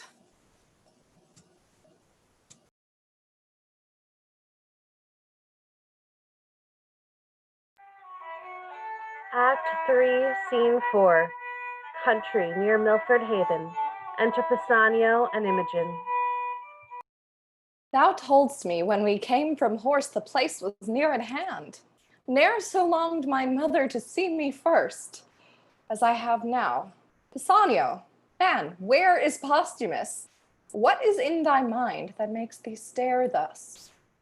Wherefore breaks that sigh from the inward of thee? One but painted thus would be interpreted a thing perplexed beyond self-application. Put thyself into a behavior of less fear, ere wildness vanquish my stater senses. What's the matter?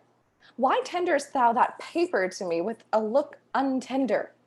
If it be summer news, smile to it before. If winterly, thou needst but keep thy countenance still. My husband's hand, that damned Italy hath outcraftied him, and he's at some hard point? Speak, man! Thy tongue may take off some extremity which to read would even be mortal to me. Please you, read, and you shall find me, wretched man, a thing the most disdained of fortune. Thy mistress, Pisanio, hath played the strumpet in my bed, the testimonies whereof lie bleeding in me. I speak not out of weak surmises, but from proof as strong as my grief and as certain as I expect my revenge. That part thou, Pisanio, must act for me, if thy faith be not tainted with the breach of hers. Let thine own hands take away her life. I shall give thee opportunity at Milford Haven. She hath my letter to the purpose, where if thou fear to strike and make me certain it is done, thou art the pander to her dishonor and equally to me disloyal. What shall I need to draw my sword? The paper hath cut her throat already. No, 'tis slander whose edge is sharper than the sword, whose tongue outvenoms all the worms of Nile, whose breath rides on the posting winds and doth bail all corners of the world, kings, queens, and states, maids, matrons, nay, the secrets of the grave. This viperous slander enters what chair, madam? False to his bed? What is it to be false? To lie and watch there and to think on him? To weep twixt clock and clock, if sleep charge nature, to break it with a fearful dream of him and cry myself awake. That's false to his bed, is it? Alas, good lady. I, false? Thy conscience witness. Iachimo, thou didst accuse him of incontinency. Thou then look'st like a villain. Now methinks thy favour's good enough.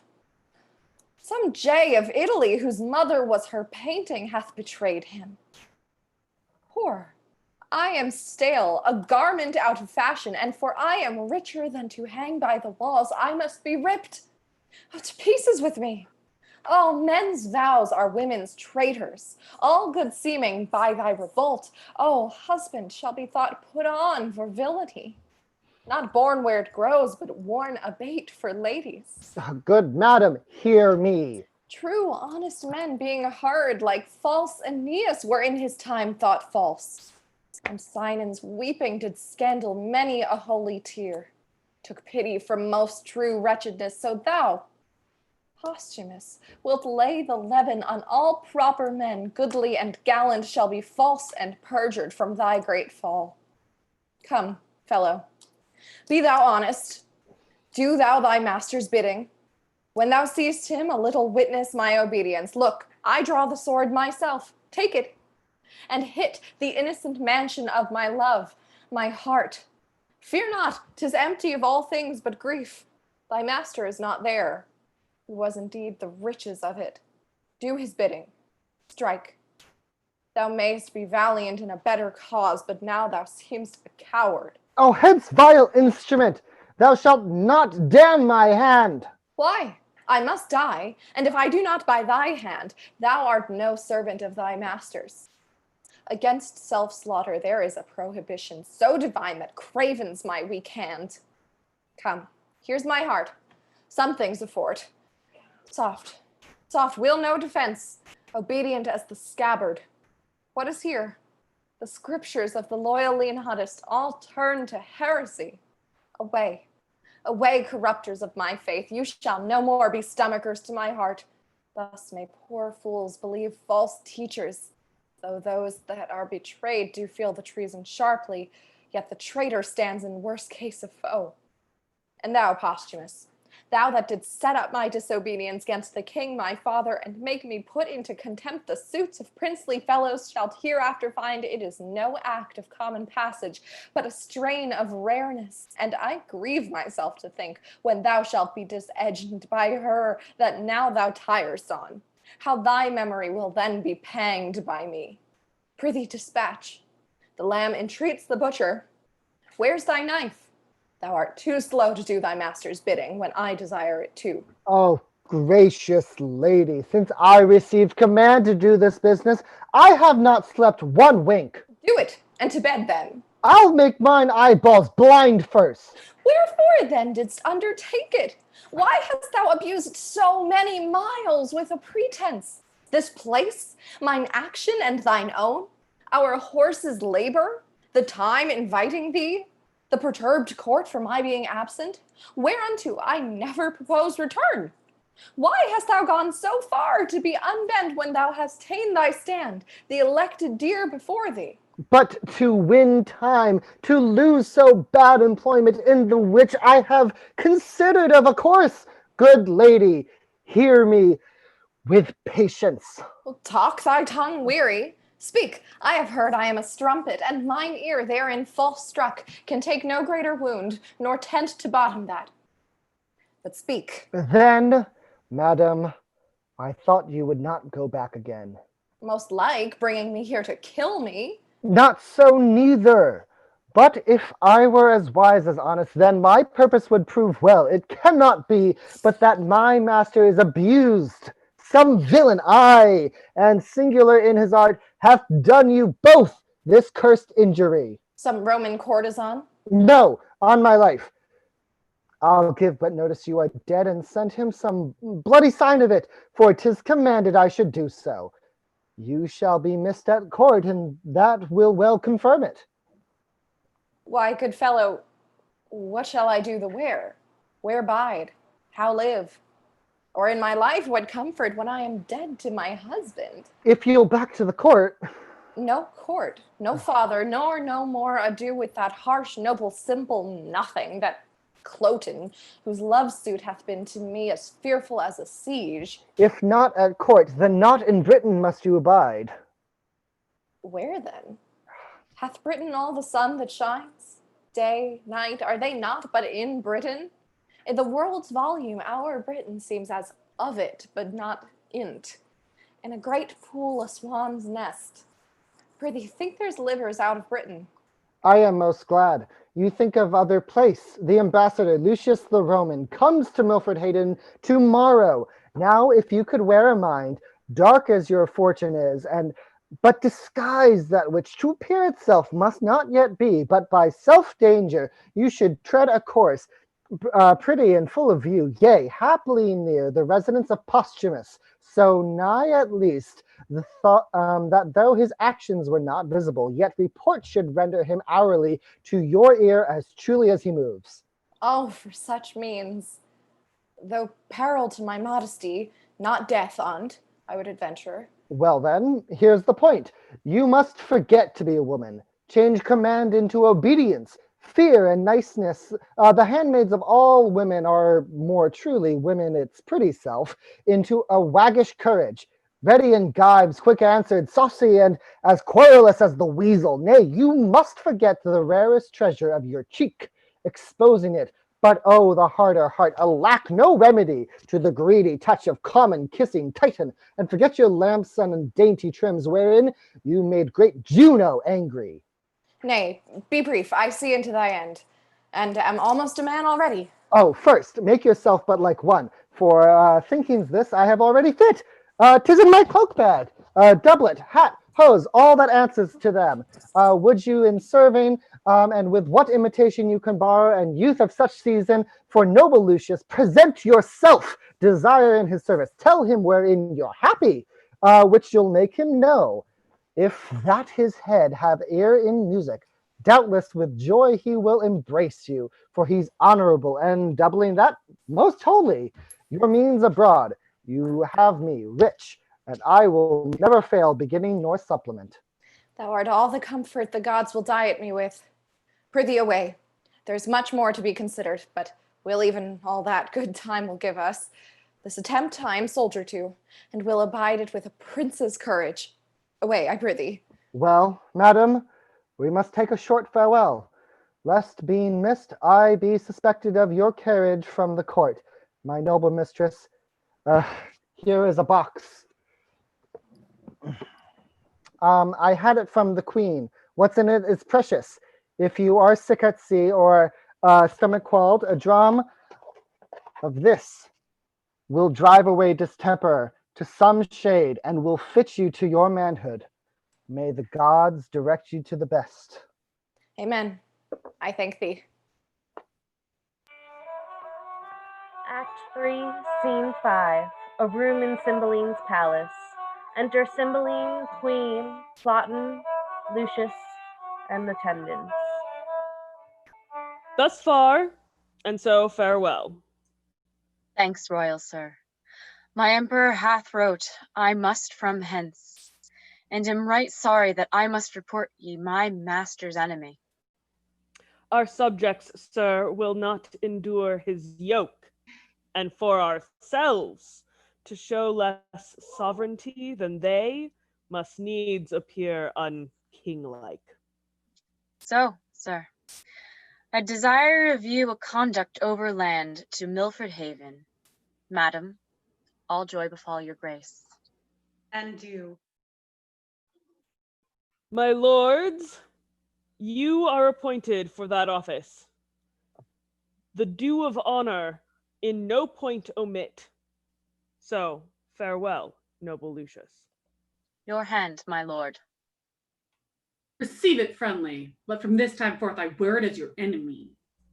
Sir, the event is yet to name the winner. Fare you well. Leave not the worthy Lucius, my good lords, till he hath crossed the Severn. Happiness! He goes hence frowning, but it honors us that we have given him cause. 'Tis all the better. Your valiant Britons have their wishes in it. Lucius hath wrote already to the emperor how it goes here. It fits us, therefore, ripely our chariots and horsemen be in readiness. The power that he hath already in Gallia will soon be drawn to head, from whence he moves his wars for Britain. 'Tis not sleepy business, but must be looked to steadily and strongly. Our expectation that it would be thus hath made us forward. But, my gentle queen, where is our daughter? She hath not appeared before the Roman, nor to us hath tendered the duty of the day. She looks us like a thing more made of malice than of duty. We have noted it. Call her before us, for we have been too slight in sufferance. Royal sir, since the exile of Posthumus, most retired hath her life been. The cure whereof, my lord, 'tis time must do. Beseech your majesty, forbear sharp speeches to her. She's a lady so tender of rebukes that words are strokes, and strokes death to her. Where is she, sir? How can her contempt be answered?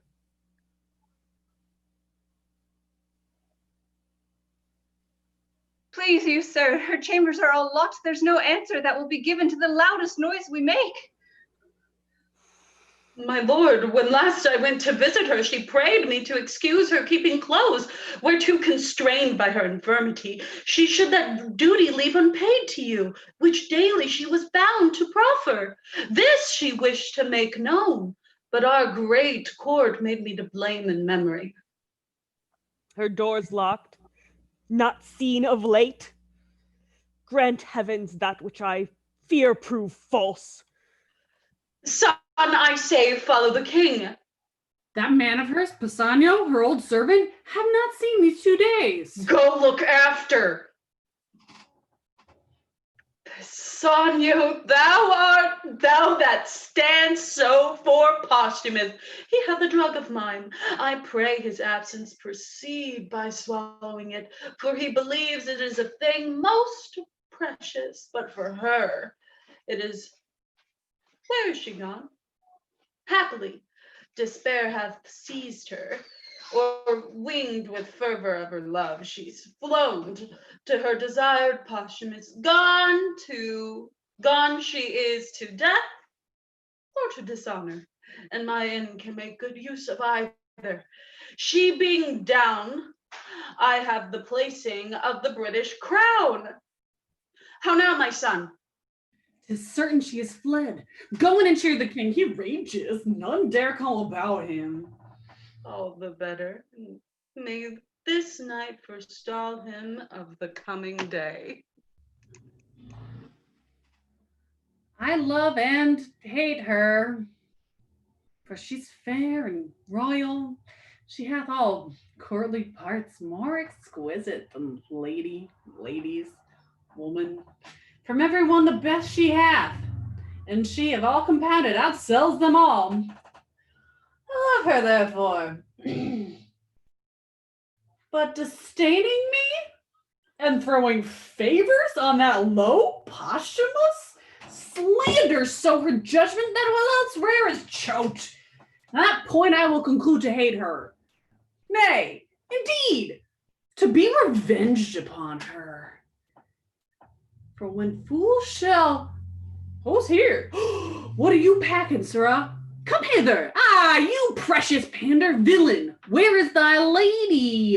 In a word, or else thou art straight away with the fiends. Oh, good my lord. Where is thy lady? Or by Jupiter, I will not ask again.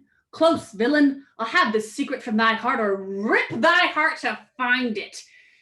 Is she with Posthumus, from whom so many weights of baseness cannot a dram of worth be drawn? Alas, my lord, how can she be with him?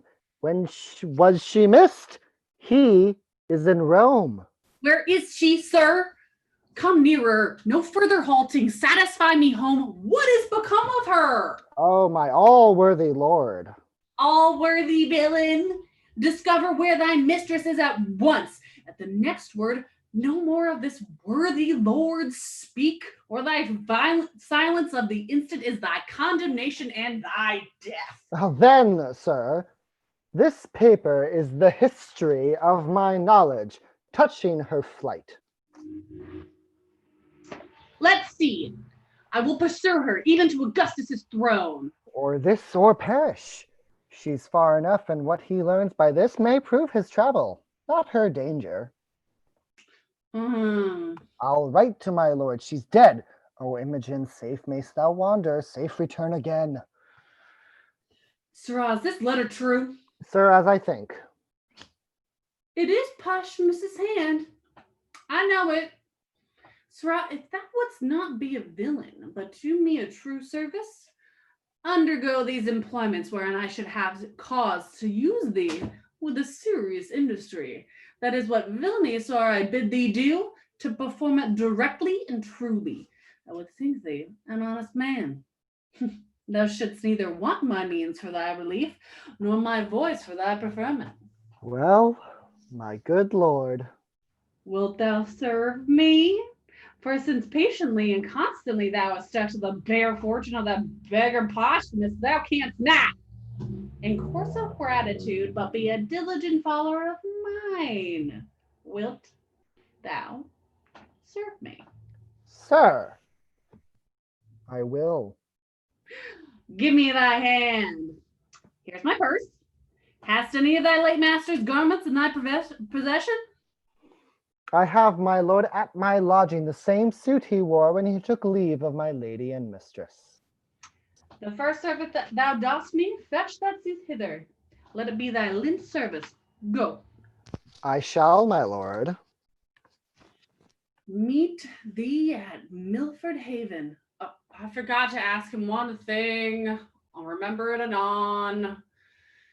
Even there, thou villain Posthumus, will I kill thee. I would these garments were come. She said upon a time, the bitterness of it I now belch from my heart, that she held the very garment of Posthumus in more respect than my noble and natural person, together with the adornment of my qualities. With that suit upon my back, will I ravish her. First kill him, and in her eyes there shall she see my valor, which will then be a torment to her contempt. He on the ground, my speech of insultment ended on his dead body. And when my lust hath dined, which as I say to vex her, I shall execute in the clothes that she so praised, to the court I'll knock her back, foot her home again. She hath despised me rejoicingly, and I'll be merry in my revenge. Be those the garments? How long is it since you went to Milford Haven?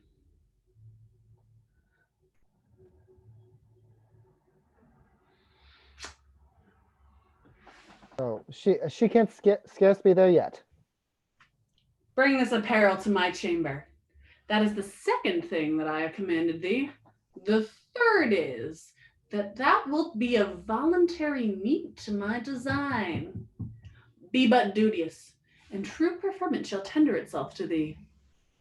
My revenge is now at Milford. Would I have wings to follow it? Come and be true. Thou bidst me to my loss, for true to thee were to prove false, which I will never be, to him that is most true. To Milford go, and find not her whom thou pursuest. Flow, flow, you heavenly blessings on her. This full speed be crossed with slowness, labor be his meed. Act 3, Scene 6. Wales, before the cave of Valerius. Enter Imogen in boy's clothes. I see a man's life is a tedious one. I've tired myself, and for 2 nights together have made the ground my bed. I should be sick, but that my resolution helps me. Milford, when from the mountain top Assanio showed thee, thou wast within a ken. Oh, Jove, I think foundations fly the wretched. Such, I mean, were they, where they should be relieved. 2 beggars told me I could not miss my way. Will poor folks lie that have afflictions on them, knowing 'tis a punishment or trial? Yes, no wonder when rich ones scarce tell truth. To lapse in fullness is sorer than to lie for need, and falsehood is worse in kings than beggars. My dear Lord, thou art one of the false ones. Now I think on thee, my hunger's gone. But even before, I was at the point to sink for food. But what is this? Here is a path to it. 'Tis some savage hold. I were best not to call. I dare not call. Yet famine. Ere clean it, o'erthrown nature makes it valiant. Plenty and peace breeds cowards. Hardiness ever of hardiness is mother. Ho, who's there? If anything that's civil, speak. If savage, take or lend. Ho? No answer. Then I'll enter. Best draw my sword. And if mine enemy but fear the sword like me, he'll scarcely look on it. Such a foe, good heavens. She exits to the cave. Enter Belarius, Guiderius, and Arviragus. You, Polydor, have proved best woodman and are master of the feast. Cadwal and I will play the cook and servant. 'Tis our match. The sweat of industry would dry and die, but for the end it works to. Come, our stomachs will make what's homely savory. Weariness can snore upon the flint when resty sloth finds a down pillow hard. Now, peace be here, poor house that keeps thyself. I am thoroughly weary. I am weak with toil, yet strong in appetite. There is cold near the cave. We'll browse on that. Whilst we have killed it, be cook it. Stay, come not in. But that it eats our victuals, I should think here were a fairy. What's the matter, sir? By Jupiter, an angel, or if not, an earthly paragon. Behold divineness, no elder than a boy. Good masters, harm me not. Before I entered here, I called and thought to have begged or bought what I have took. Good troth, I've stolen not, nor would not, though I had found gold strewed to the floor. Here's money for my meat. I would have left it on the board so soon as I had made my meal, and parted with prayers for the provider. Money? Youth? All gold and silver rather turn to dirt, as 'tis no better reckoned, but of those who worship dirty gods. I see you're angry. No, if you kill me for my fault, I should have died had I not made it. Whither bound? To Milford Haven. What's your name? Fidele, sir. I have a kinsman who is bound for Italy. He embarked at Milford, to whom being going, almost spent with hunger, I am fallen in this offense. Prithee, fair youth, think us no churls, nor measure our good minds by this rude place we live in. Well encountered, 'tis almost night. You shall have better cheer ere you depart, and thanks to stay and eat it. Boys, bid him welcome. Were you a woman, youth? I should woo hard, but be a groom. In honesty, I bid for you as I buy. I'll make it my comfort that he is a man. I'll love him as my brother, and such a welcome as I'd give to him after long absence, such as yours. Most welcome! Be sprightly, for you fall amongst friends. Amongst friends, if brothers, would it had been so that they had been my father's sons, then had my prize been less, and so more equal ballasting to thee, Posthumus. He rings at some distress. Would I could free it! Or I, whate'er it be, what pain it cost, what danger. Gods! Hark, boys. Great men, that had a court no bigger than this cave, that did attend themselves, and had the virtue which their own conscience sealed them, laying by that nothing gift of differing multitudes could not outpeer these twain. Pardon me, gods, I'd change my sex to be companion with them, since Leonatus is false. It shall be so. Boys, we'll go dress our hunt. Fair youth, come in. Discourse is heavy, fasting. When we have supped, we'll mannerly demand thee of thy story, so far as thou wilt speak it. Pray, draw near. The night to the owl and morn to the lark less welcome. Thanks, sir. I pray, draw near.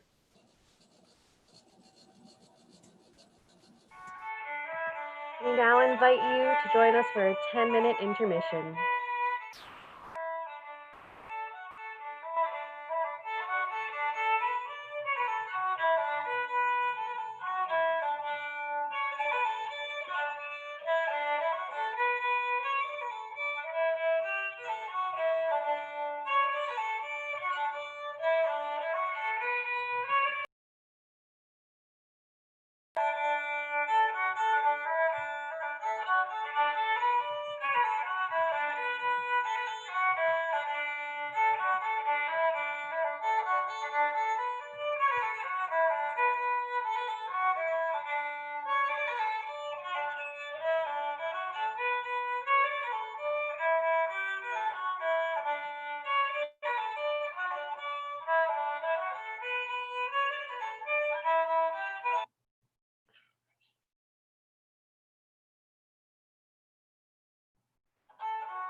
return with Act 4, Scene 1, Wales, near the Cave of Valerius.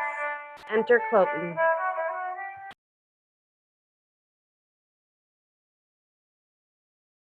I'm near the place where they should meet if Bassanio have mapped it truly.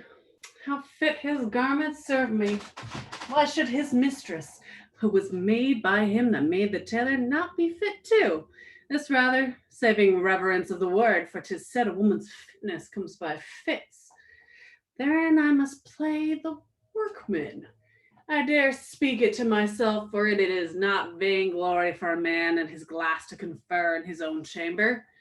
I mean, the lines of my body are as well drawn as his, no less young, more strong, not beneath him in fortunes, beyond him in the advantage of time, above him in birth, alike conversant in general services, and more remarkable in single oppositions.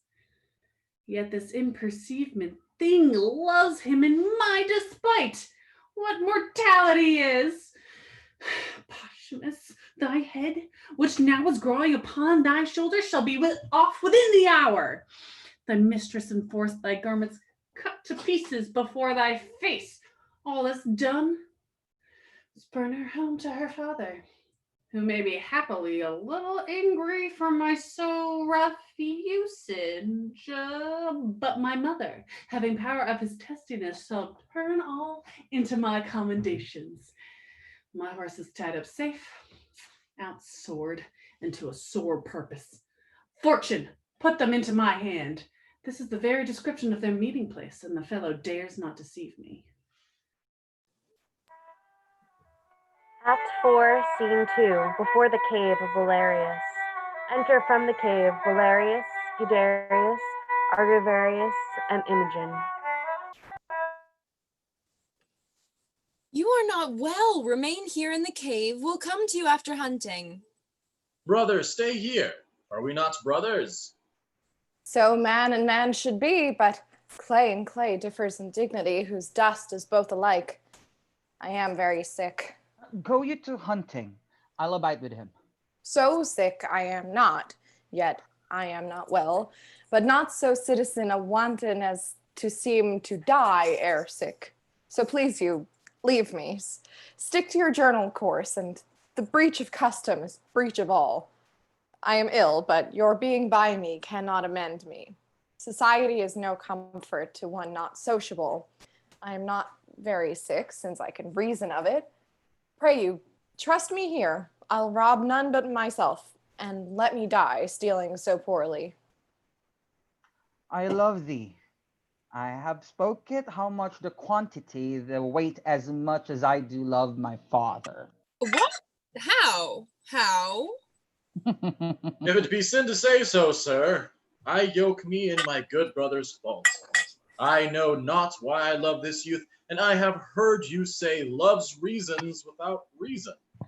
The beer at door, and a demand who is it shall die.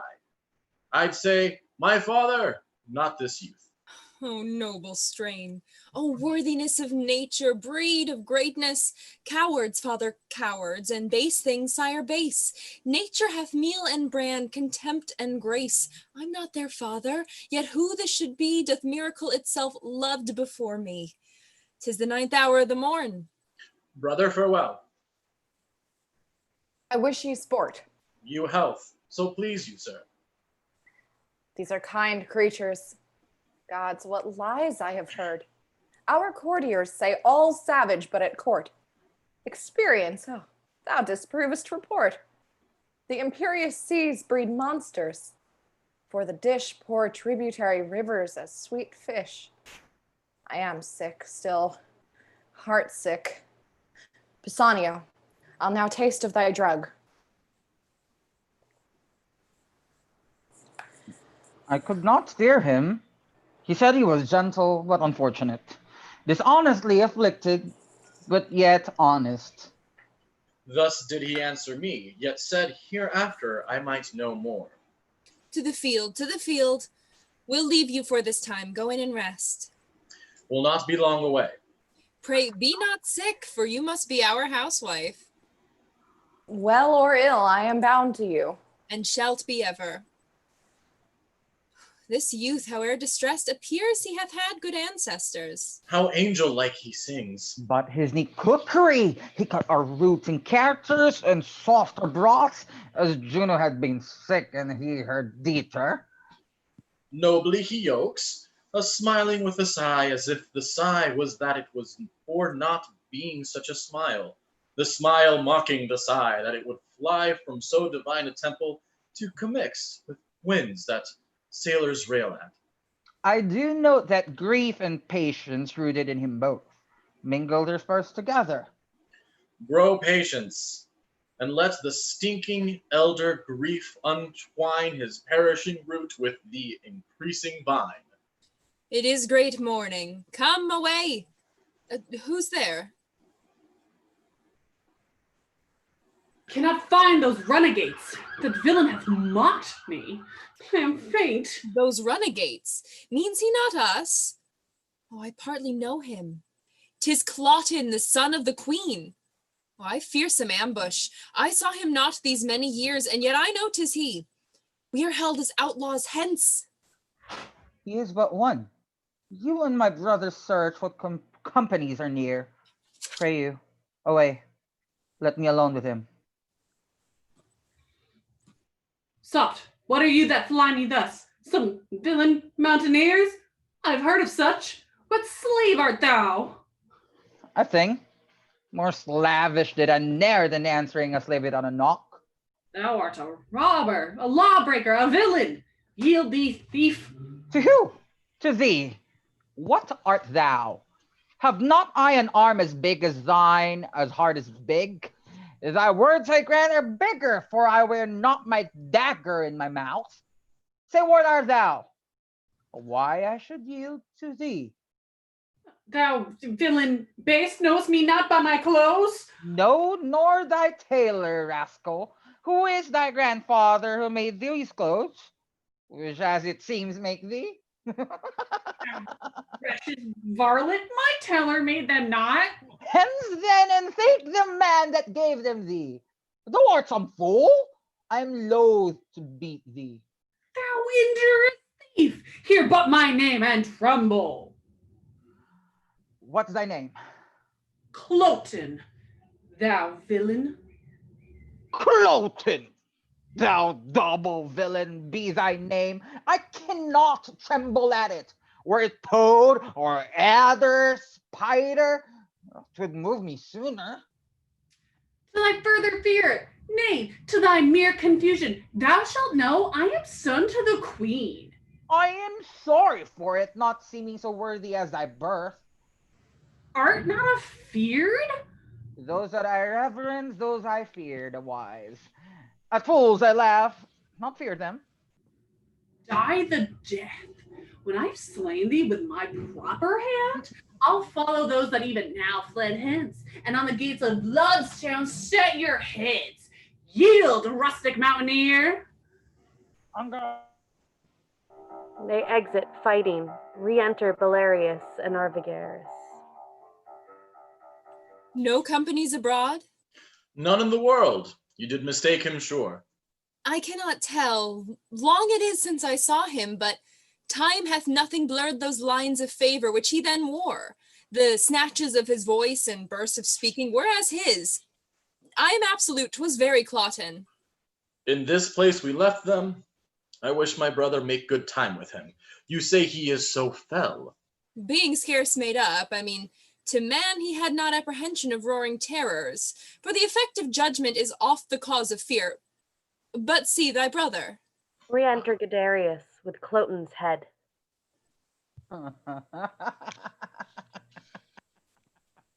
This Cloten was a fool, an empty purse. There was no money in it. Not Hercules could have knocked it out of his brains, for he had none. Yet I'm not doing this. The fool have borne my head as I do his. What hast thou done? I am perfect what?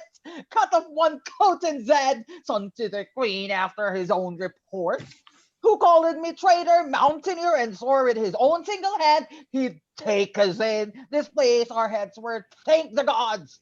They grow and set them on Ludstown. We are all undone. Why worthy, father? What have we to lose but what he swore to take our lives? The law protects not us. Then why should we be tender to let an arrogant piece of flesh tread us? Play judge and executioner all himself, for we do fear the law. What company discover you abroad? No single soul can we set eye on, but in all safe reason he must have had some attendance.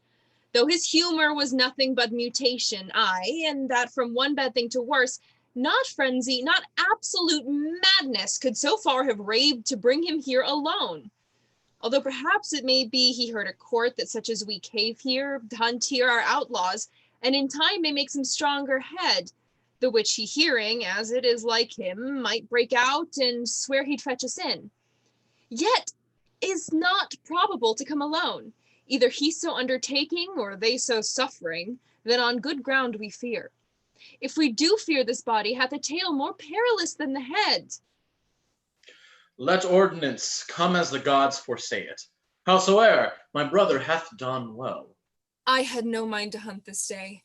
The boy Fidele's sickness did make my way long forth. With his own sword, which he did wave against my throat, I have taken his head from him. I'll throw it into the creek behind the rock and let it to the sea. And tell the fishes he's the queen's son, Cloten. That's all I reck. I fear 'twill be revenged. Would, Polydore, thou hadst not done't, though valor becomes thee well enough. Well, would I had done't, so the revenge alone pursued me, Polydore. I love thee brotherly, but envy much. Thou hast robbed me of this deed. I would seek revenges that possibly strength might meet would seek us through, and put us to our answer. Well, 'tis done.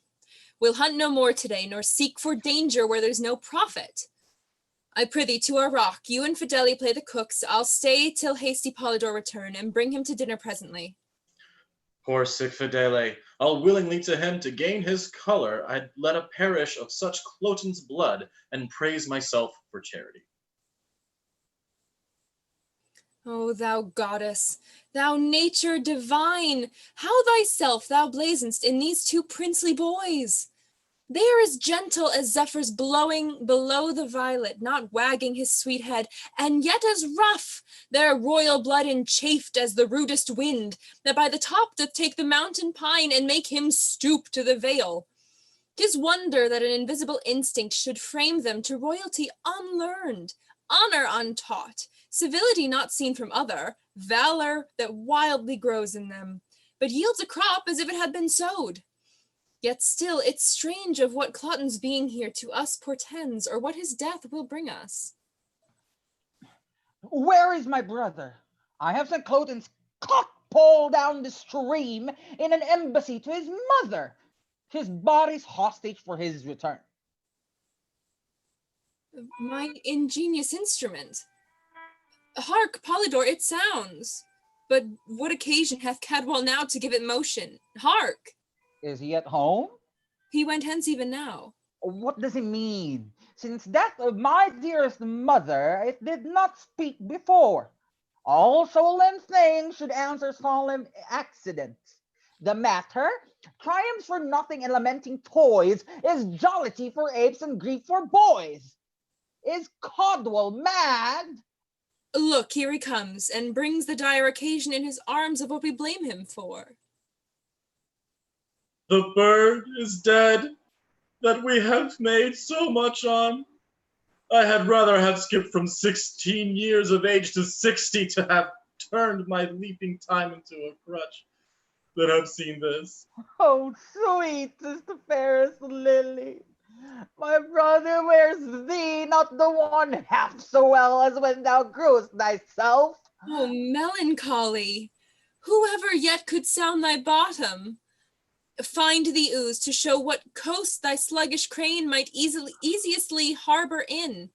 Though thou blessed thing, Jove knows what man thou mightst have made, but thou diedst, a most rare boy of melancholy.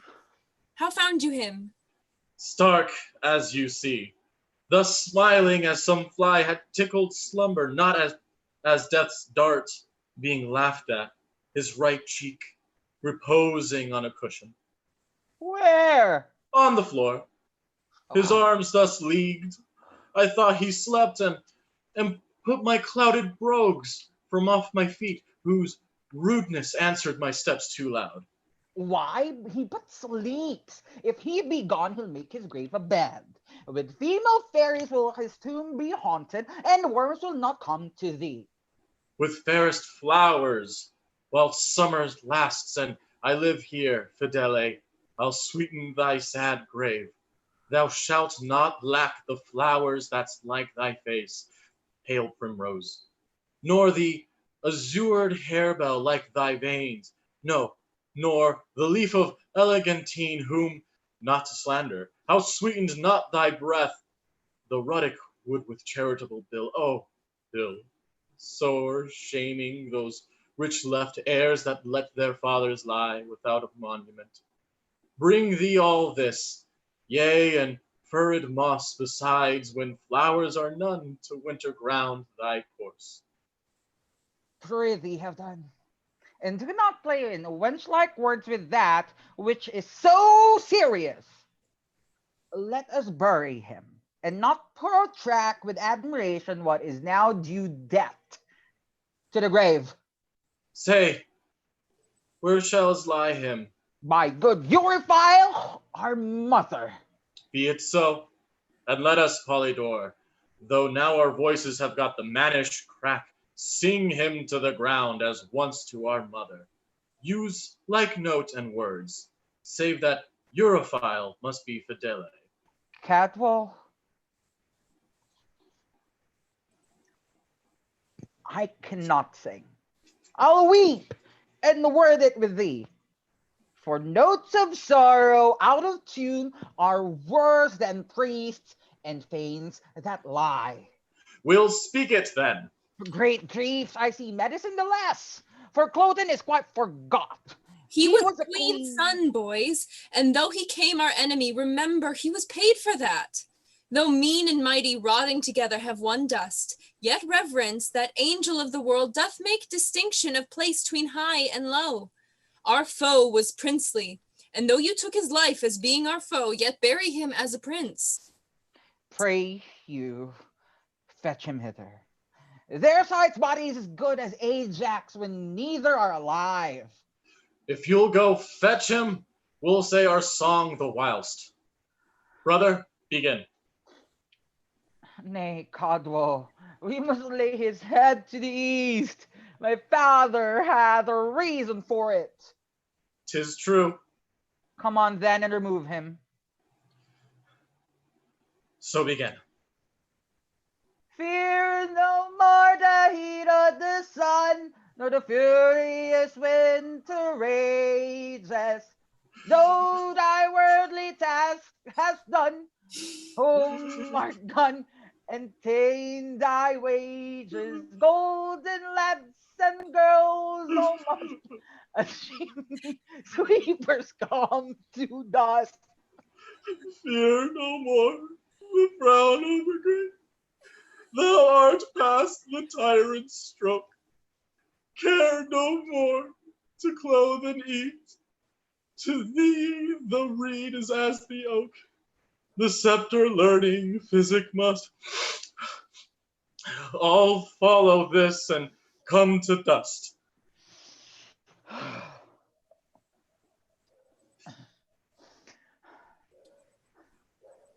Here's a few flowers, but 'bout midnight more. The herbs that have on them cold dew of the night are strewings fittest for graves. Upon their faces. You were as flowers, now withered. Even so these herblets shall, which we upon you strew. Come on away. Apart upon our knees. The ground that gave them first has them again. Their pleasures here are past, so is their pain. They exit, and Imogen awakens. Yes, sir, to Milford Haven. Which is the way? I thank you. By yon bush, pray, how far thither? Aught Pitkins, can it be 6 mile yet? I've gone all night, faith. I'll lie down and sleep, but soft, no bedfellow. Oh, gods and goddesses. These flowers are like the pleasures of the world. This bloody man, the care on't. I hope I dream, for so I thought I was a cave keeper and cook to honest creatures. But 'tis not so. 'Twas but a bolt of nothing, shot at nothing, which the brain makes of fumes. Our very eyes are sometimes, like our judgments, blind. Good faith, I tremble stiff with fear. But if there be yet left in heaven as small a drop as pity as a wren's eye feared God's a part of it. The dream's still here. Even when I wake, it is without me as within me, not imagined, felt. A headless man, the garments of Posthumus. I know the shape of his leg. This is his hand, his foot mercurial, his martial thigh, the bronze of Hercules, but his jovial face. Murder in heaven, how? 'Tis gone. Pisanio, all curses mad at Hecuba, gave the Greeks and mine to boot, but darted on thee. Thou conspired with that irregulous devil Cloten, hast here cut off my lord. To write and read be henceforth treacherous. Damned Pisanio hath with his forged letters, damned Pisanio from this bravest vessel of the world struck the maintop. Oh, Posthumus, alas, where's thy head? Where's that? Ay me, where's that? Pisanio might have killed thee at the heart and left his head on. How should this be? Pisanio, 'tis he and Cloten, malice and lucre in them have laid this woe here. Oh, 'tis pregnant, but the drug he gave me, which he said was precious and cordial to me, have I not found it murderous to the senses? That confirms it home. This is Pisanio's deed, and Cloten's. Oh, give me color to my pale cheek with thy blood, that we, the horrider, may seem to those which chance to find us. Oh, my lord, my lord. She falls on the body. Enter Caius Lucius, a captain and other Roman officers, and a soothsayer. To them the legions garrisoned in Gallia, after your will, have crossed the sea, attending you here at Milford Haven with your ships. They are in readiness. But what from Rome? The Senate hath stirred up the confiners and gentlemen of Italy, the most willing spirits, that promise noble service, and they come under the conduct of bold Giacomo, Sienna's brother. When expect you them? With the next benefit of the wind. This forwardness makes our hopes fair. Command our present numbers be mustered. Bid the captains look taut. Now, sir, what have you dreamed of late of this war's purpose? Last night, the very gods showed me a vision. I fast and prayed for their intelligence. Thus, I saw Jove's bird, the Roman eagle, winged from the spongy south to this part of the west. There vanished in sunbeams, which portends, unless my sins abuse my divination, success to the Roman host. Dream often so, and never false. Soft, ho! What trunk is here without his top? The ruins speak that sometime it was a worthy building. How? A page? Or dead, or sleeping on him? But dead rather, for nature doth abhor to make his bed with the defunct of sleep upon the dead. Let's see the boy's face. He's alive, my lord. He'll then instruct us of the body. Young one, inform us of thy fortunes, for it seems they cave to be demanded. Who is this? Thou makest thy body pillow. Or who was he that otherwise than noble nature did, hath altered that good picture? What's thy interest in the sad wreck? How came it? Who is it? Who art thou? I am nothing. Or if not, nothing to be were better. This was my master. a very valiant Briton, and a good that hereby the mountaineers lies slain. Alas, there is no more such masters. I may wander from east to Occident, cry out for service, try many, all good. Serve truly, never find such another master. Lack, good youth, thou movest no less with thy complaining than thy master is bleeding. Say his name, good friend. Richard Duchamp. If I do lie and do no harm by it, though the gods hear, I hope they'll pardon it. Say you, sir. Thy name? Fidele, sir. Thou dost approve thyself thy very same. Thy name well fits thy faith thy name. Wilt take thy chance with me? I will not say thou shalt be so well mastered, but be sure, no less beloved. The Roman emperor's letters, sent by a council to me, should not sooner than thine own worth prepare thee go with me. I'll follow, sir. But first, and please the gods, I'll hide my master from the flies, as deep as these poor pickaxes can dig. And when with wild wood, leaves, and weeds I have strewn his grave, and on it set a century of prayers such as I can, twice o'er, I'll weep and sigh, and leaving so his service follow you. So please you entertain me. Ay, good youth, and rather father thee than master thee. My friends, the boy hath taught us manly duties. Let us find out the prettiest daisied plot we can, and make him with our pikes and partisans a grave. Come, arm him. Boy, he is preferred by thee to us, and he shall be interred as soldiers can. Be cheerful, wipe thine eyes. Some falls are men the happier to arise. Act 4, Scene 3. A room in Cymbeline's palace. Enter Cymbeline, lords, Pisanio, and attendants. Again, and bring me word how 'tis with her. A fever with the absence of her son, a madness of which her life's in danger. Heavens, how deeply you at once do touch me! Imogen, the greatest part of my comfort gone, my queen upon a desperate bed, and in a time when fearful wars point at me, her son gone, so needful for this present, it strikes me past the hope of comfort. But for thee, fellow, who needs must know of her departure, and doth seem so ignorant, will enforce it from thee by a sharp torture. Sir, my life is yours. I humbly set it at your will. But for my mistress, I nothing know where she remains, why gone, or when she purpose return. Beseech your highness, hold me your loyal servant. Good, my liege. The day that she was missing, he was here.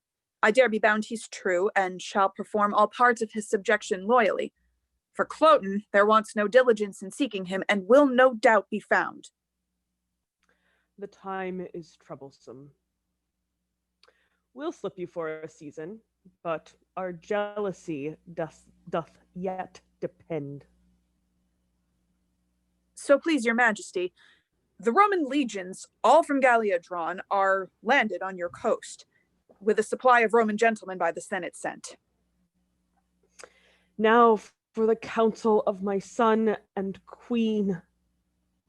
I am amazed with matter. Good, my liege.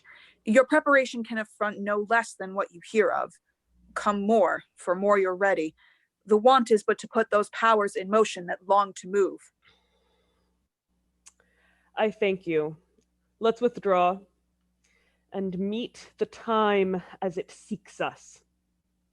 We fear not what can from Italy annoy us, but we grieve at chances here. Away. I heard no letter from my master since I wrote him Imogen was slain. 'Tis strange, nor hear I from my mistress, who did promise to yield me often tidings. Neither know I what is betid to Cloten, but remain perplexed in all. Oh, the heavens still must work, wherein I am false, I am honest, not true to be true. These present wars shall find I love my country, even to the note o' the kings, or I'll fall in them. All other doubts by time let them be cleared. Fortune brings in some boats that are to be steered.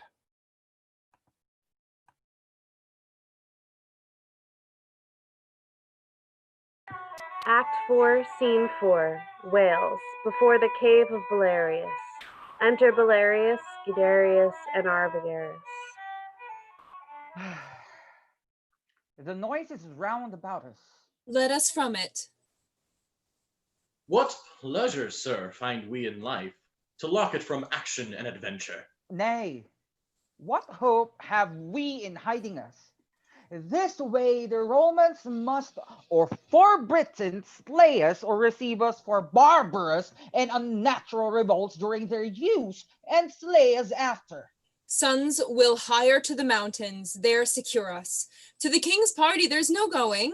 Newness of Cloten's death, we being not known, not mustered among the bands, may drive us to a render where we have lived, and so extort from that which we have done, whose answer would be death drawn on by torture. This is, sir, a doubt in such a time nothing becoming you, nor satisfying us. It is not likely that when they hear the Romans' horses neigh, behold their quartered fires, have both their eyes and ears so cloyed importantly as now, that they will waste their time upon our note, to know from whence we are. Oh, I am known of many in the army. Many years, though Cloten then but young, you see not wore him from my remembrance. And besides, the king hath not deserved my service, nor your loves, who find in my exile the want of breeding, the certainty of this hard life, I hopeless to have the courtesy of your cradle promised, but to be still hot summer's tamings and the shrinking slaves of winter. Then be so better to cease to be. Pray, sir, to the army. I and my brother are not known, yourself so out of thought, and thereto so o'ergrown cannot be questioned. By this sun that shines, I'll thither. What thing is it that I never did see man die, scarce ever looked on blood, but that of coward hares, hot goats, and venison? Never bestrid a horse save the one that had a rider like myself, who ne'er wore a rowel, nor iron on his heel. I am ashamed to look upon the holy sun, to have the benefit of his blessed beams remaining so long a poor unknown. By heavens, I'll go! If you will bless me, sir, and give me leave, I'll take the better care. But if you will not, the hazard does therefore due fall on me by the hands of Romans. So say I. Amen. No reason I, since of your lives you set so slight a valuation, should reserve my cracked one to more care. Have with you, boys. If in your country wars you chance to die, that is my bed too, lads, and there I'll lie. Lead, lead. Oh, the time seems long, their blood thinks scorn, to let fly out and show them princes born. Act 5, Scene 1, Britain, the Roman camp. Enter Posthumus with a bloody handkerchief. Yea, bloody cloth, I'll keep thee, for I wished thou shouldst be colored thus. You married ones, if each of you should take this course, how many must murder wives much better than themselves for wrying but a little? Oh, Pisanio, every good servant does not all commands, no bond but to do just ones. Gods, if you should obtain revenge on my faults, I never had lived to put on this. So had you saved the noble Imogen to repent and struck me, wretch more worth your vengeance. But alack, you snatched some hence for little faults. That's love, to have them fall no more. You some permit to second ills with ills, each elder worse, and make them dread it to the doer's thrift. But Imogen is your own. Do your best wills, and make me blessed to obey.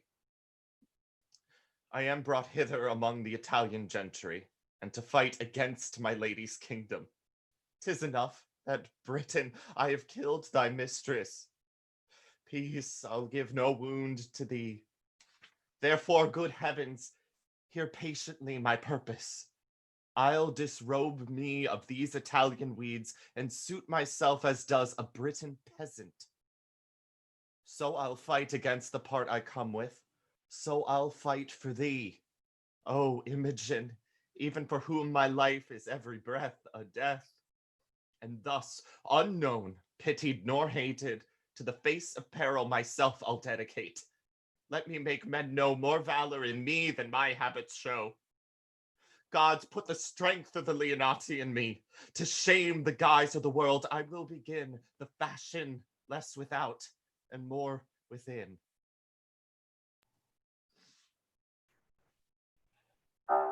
Act 5, Scene 2. Field of battle between the British and Roman camps. From one side, the Roman army, from the other, the British. Posthumus Leonidas following. They enter again in skirmish. Iachimo and Posthumus fight, and Leonidas wins. The heaviness and guilt within my bosom takes off my manhood. I have belied a lady, the princess of this country, and the heir aunt revengingly enfeebles me. Or could this Carl, a very drudge of nature's, have subdued me in my profession? Knighthoods and honors born as I wear mine are titles but of scorn. If that thy gentry prating go before this lout as he exceeds our lords, the odds is that we scarce are men and you are gods. The battle continues. Britons fly, Cymbeline is taken. Enter to rescue Valerius Guiderius and Arvarius. Stand, stand! We have the advantage of the ground. The lane is guarded. Nothing roots us but the villainy of our fears. Stand, stand, and fight! Re-enter Posthumus Leonidas, and they second with the Britons. They rescue Cymbeline and exit. Then enter Lucius, Iachimo, and Imogen. Away, boy, from the troops, and save thyself. For friends kill friends, and the disorders such as war were hoodwinked. 'Tis their fresh supplies. It is a day turned strangely. Or betimes, let's reinforce or fly. Act 5, Scene 3, another part of the field. Enter Posthumus Leonidas and a British lord. Cam'st thou from where they made the stand? I did, though you, it seems, come from the flyers. Aye. No blame be to you, sir, for all was lost, but that the heavens fought. The king himself of his wings destitute, the army broken, and but the backs of Britain seen, all flying through a straight lane, the enemy full-hearted, lolling the tongue with slaughtering, having work more plentiful than tools to do it, struck down some mortally, some slightly touched, some falling merely through fear, that the straight pass was damned with dead men hurt behind, and cowards living to die with lengthened shame. Where was this lane? Close by the battle, ditched and walled with turf, which gave advantage to an ancient soldier, an honest one, I warrant, who deserved so long a breeding as his white beard came to, in doing this for his country. Athwart the lane, he with 2 striplings, lads more like to run the country base than to commit such slaughter, with bases fit for masks, or rather fairer than those for preservation caste or shame, made good the passage, cried to those that fled, our Britain's hearts die flying, not our men, to darkness fleet souls that fly backwards. Stand, or we are Romans, and we'll give you that like beasts which you shun beastly, and may save but to look back and frown. Stand, stand! These 3,000 confident, and act as many, for 3 performers are the file when all the rest do nothing. With this word stand, stand, accommodated by the place, more charming with their own nobleness, which could have turned a distaff to a lance, gilded pale looks, part shame, part spirit renewed, that some turned coward, but by example, oh, sin and war, damned by the first beginners, gan to look the way that they did, and to grin like lions upon the pikes of the hunters. Then began a stop at the chaser, a retire, anon a rout, confusion thick. Forthwith they fly, chickens the way which they stooped, eagle, slaves the strides they victors made. And now our cowards, like fragments in hard voyages, became the life of the need. Having found the back door open of the unguarded hearts, heavens, how they wound! Some slain before, some dying, some their friends, or born in the former wave. 10 chased by 1 are now each one the slaughterman of 20. Those that would die or e'er resist are grown the mortal bugs of the field. This was strange chance. A narrow lane, an old man, and 2 boys. Nay, do not wonder at it. You are made rather to wonder at the things you hear than to work any. Will you rhyme upon't, invent it for a mockery? Here is one. 2 boys, an old man, twice a boy, a lane. Preserved the Britons, was the Romans' bane. Nay, be not angry, sir. Lack, to what end? Who dares not stand his foe? I'll be his friend. For if he'll do as he is made to do, I know he'll quickly fly my friendship too. Oh, you have put me into rhyme. Farewell, you're angry. Still going? This is a lord. Oh, noble misery, to be in the field and ask, what news of me? Today, how many would have given their honors to have saved their carcasses, took heel to do it, and yet died too? I, in mine oh woe charmed, could not find death where I did hear him groan, nor feel him where he struck.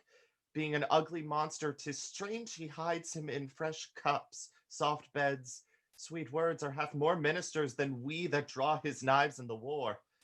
Well, I will find him. For being now a favor to the Briton, no more a Briton. I have resumed again the part I came in. Fight I will no more, but yield me to the various time that shall once touch my shoulder. Great the slaughter is here made by the Roman, great the answer be the Britons must take. For me, my ransom's death. On either side I come to spend my breath, which neither here I'll keep nor bear again, but end it by some means for Imogen. Enter 2 British captains and soldiers. Great Jupiter be praised, Lucius is taken. 'Tis thought the old man and his sons were angels. There was a 4th man in a silly habit that gave the affront with them, so 'tis reported, but none of them can be found. Stand, who's there? A Roman, who had not now been drooping here if seconds had answered him. Lay hands on him, a dog! A leg of Rome shall not return to tell what crows have pecked him there. He brags his service as if he were of note. Bring him to the king. The captains present posthumous Leonidas to Cymbeline, who delivers him over to a gaoler. Then they exit.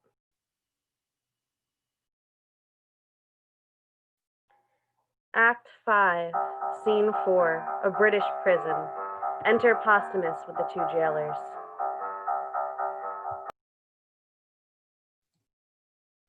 You shall not now be stolen. You've locks upon you, so graze as you find pasture. Or a stomach. Most welcome, bondage, for thou art a way, I think, to liberty. Yet I am better than one that's sick of the gout, since he had rather grown so in perpetuity than be cured by the sure physician, death, who is the key to unbar these locks. My conscience, thou art fettered more than my shanks and wrists. You good gods, give me the penitent instrument to pick that bolt, then free forever. Is it enough that I am sorry? So children temporal fathers do appease, gods are more full of mercy. Must I repent? I cannot do it better than in jibes, desired more than constrained. To satisfy, if of my freedom 'tis the main part, take no stricter render of me than my all. I know you are more clement than vile men, who of their broken debtors take a third, a sixth, a tenth, letting them thrive again on their abatement. That's not my desire. For Imogen's dear life, take mine. And though 'tis not so dear, yet 'tis a life. You coined it. Between man and man they weigh not every stamp, though light take pieces for the figure's sake. You rather mine being yours, and so great powers, if you will take this audit, take this life and cancel these cold bonds. Oh, Imogen, I'll speak to thee in silence. He sleeps. Enter, as in an apparition, Caecilius Leonidas, father to Posthumus Leonidas, an old man, attired like a warrior, leading in his hand an ancient matron, his wife, and mother to Posthumus Leonidas. Follow the two young Leonidi, brothers to Posthumus Leonidas, with wounds as they died in the wars. They circle Posthumus Leonidas round as he lies sleeping.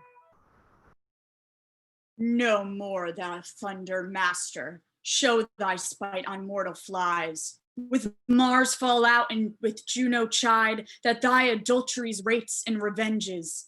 Hath my poor boy done aught but well, whose face I never saw? I died whilst in the womb he stayed, attending nature's law. Whose fathers then, as men report, thou orphan's father art. Thou shouldst have been and shielded him from this earth-vexing smart. Lucina lent me not her aid, but took me in my throes, that from me was Posthumus ripped, came crying mongst his foes, a thing of pity. Great nature, like his ancestry, molded the stuff so fair, that he deserved the praise o' the world as great Silius' heir. When once he was mature for man, in Britain where was he that could stand up in his parallel or fruitful object be? An eye of Imogen that best could deem his dignity. With marriage wherefore was he mocked, to be exiled and thrown from Leonati's seat, and cast from her his dearest one, sweet Imogen? Why did you suffer, Iachimo, slight thing of Italy, to taint his nobler heart and brain with needless jealousy, and to become the geck and scorn of thy other's villainy?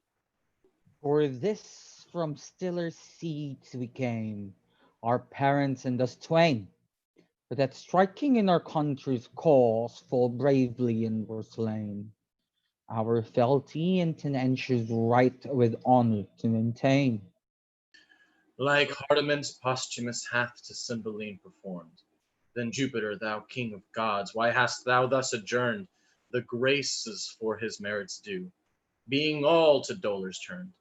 Thy crystal window ope, look out, no longer exercise upon a valiant race thy harsh and potent injuries. Since Jupiter our son is good, take off his miseries. Peep through thy marble mansion, help, or we poor ghosts will cry to the shining citadel of the rest against thy deity. Help, Jupiter, or we appeal and from thy justice fly. Jupiter descends in thunder and lightning, sitting upon an eagle. He throws a thunderbolt. The apparitions fall on their knees. No more, you petty spirits of region low, offend our hearing! Hush! How dare you, ghosts, accuse the thunderer whose bolt, you know, sky-planted batters all rebelling coasts? Poor shadows of Elysium, hence and rest! Upon your never-withering banks of flowers, be not with mortal accidents oppressed.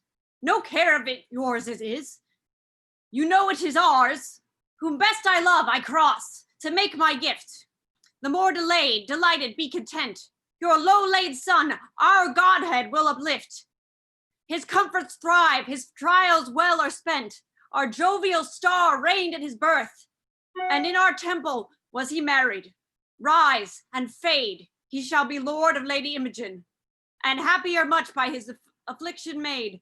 This tablet lay upon his breast, wherein our pleasure his full fortune doth confine. And so, away, no further with your din. Express impatience, lest you stir up mine. Mount, eagle, to my palace crystalline. He ascends. He came in thunder. His celestial breath was sulphurous to smell. The holy eagle stooped as to foot us. His ascension is more sweet than our blessed fields. His royal bird prunes the immortal wing and cloys his beak, as when his God is pleased. Thanks, Jupiter. The marble pavement closes. He has entered his radiant route. Away, and to be blessed, let us with care perform his great behest. The apparitions vanish. Posthumous Leonidas awakes. Sleep. Thou hast been a grandsire and begot a father to me. And thou hast created a mother and 2 brothers. But, O scorn gone, they went hence so soon as they were born, and so I am awake. Poor wretches that depend on greatness favored dream as I have done, wake and find nothing. But alas, I swerve.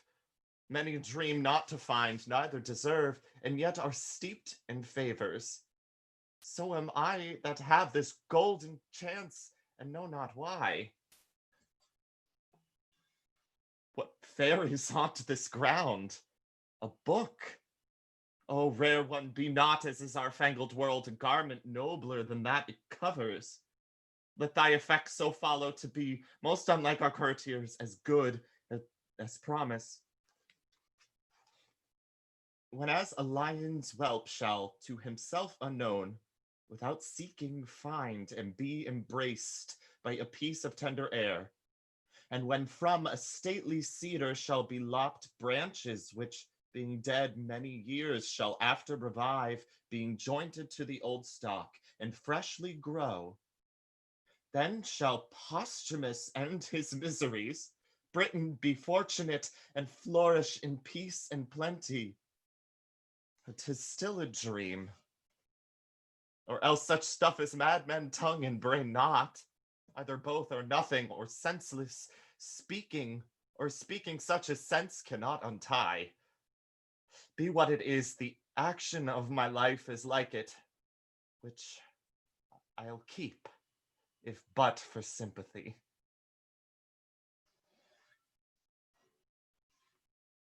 Come, sir. Are you ready for death? Over-roasted, rather. Ready long ago. Hanging is the word, sir. If you be ready for that, you are well cooked. So, if I prove a good repast to the spectators, the dish pays the shot.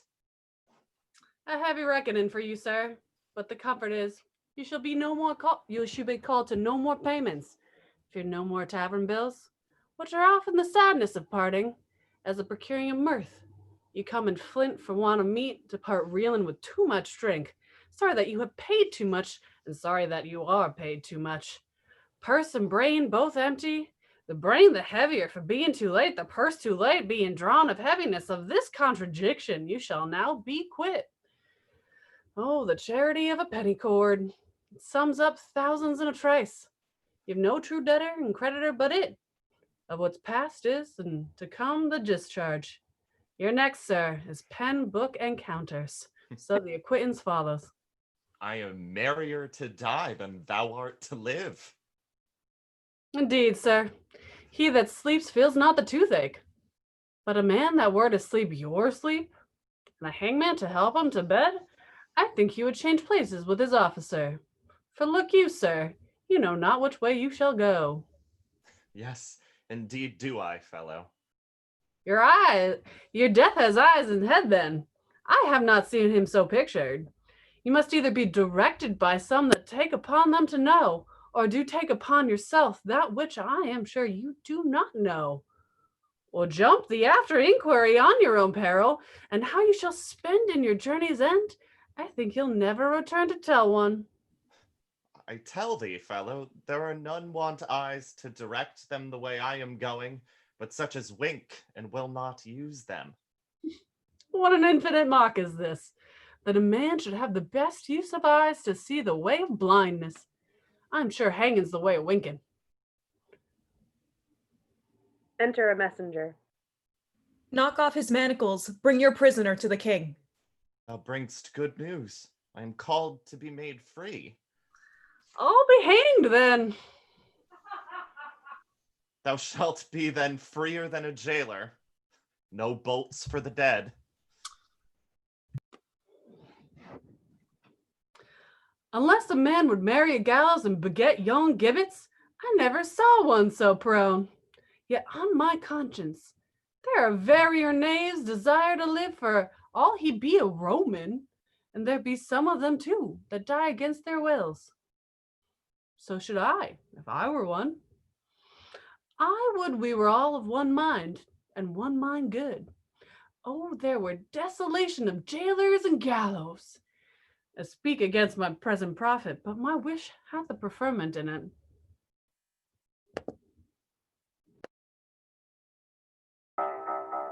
Act 5, Scene 5, Cymbeline's tent. Enter Cymbeline, Valerius, Guiderius, Arvigarius, Pisanio, lords, officers, and attendants. Stand by my side, you whom the gods have made preservers of my throne.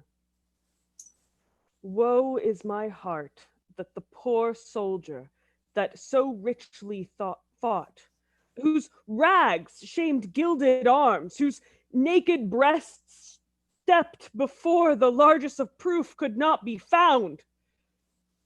He shall be happy that can find him, if our grace can make him so. I never saw such noble fury in so poor a thing. Such precious deeds in one that promises not but beggary and poor looks. No tidings of him? He hath been searched among the dead and living, but no trace of him. To my grief, I am the heir of his reward, which I will add to you, the liver, heart, and brain of Britain, by whom I grant she lives. 'Tis now the time to ask from whence you are. Report it. Sir, in Cambria are we born, and gentlemen. Further to boast, we were neither true nor modest. Unless I add, we are honest. Bow your knees. Arise, my knights of the battle. I create you companions to our person, and will fit you with dignities becoming your estates. Enter Cornelius and ladies. There's business in these faces.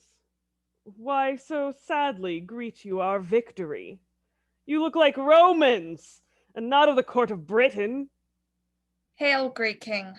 To sour your happiness, I must report. The queen is dead. Cornelius and ladies. Who worse than a physician would this report become?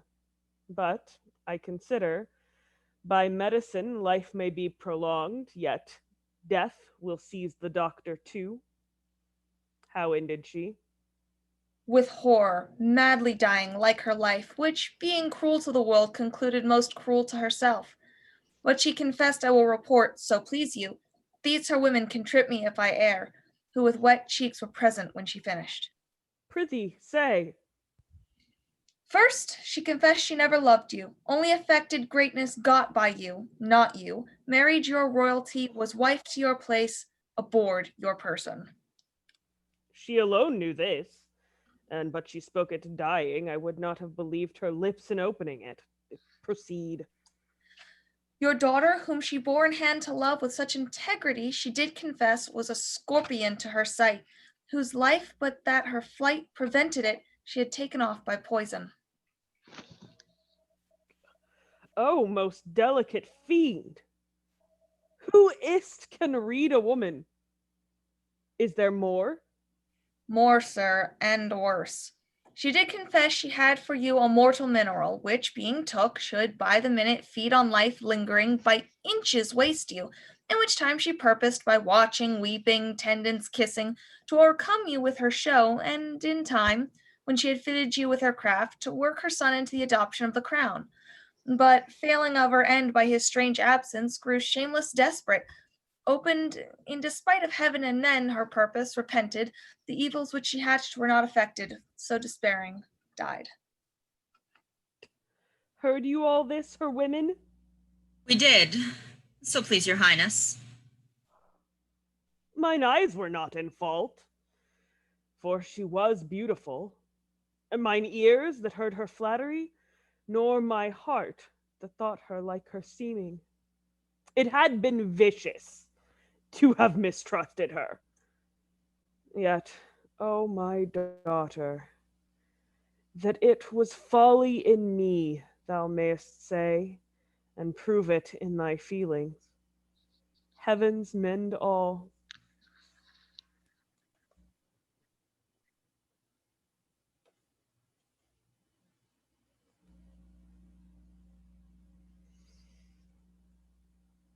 Thou comest not, Caius, now for tribute that the Britons have raised out, though with the loss of many a bold one, whose kinsmen have made suit that their good souls may be appeased with the slaughter of you, their captives, which ourself have granted.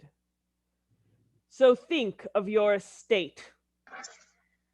Consider, sir, the chance of war. The day was yours by accident.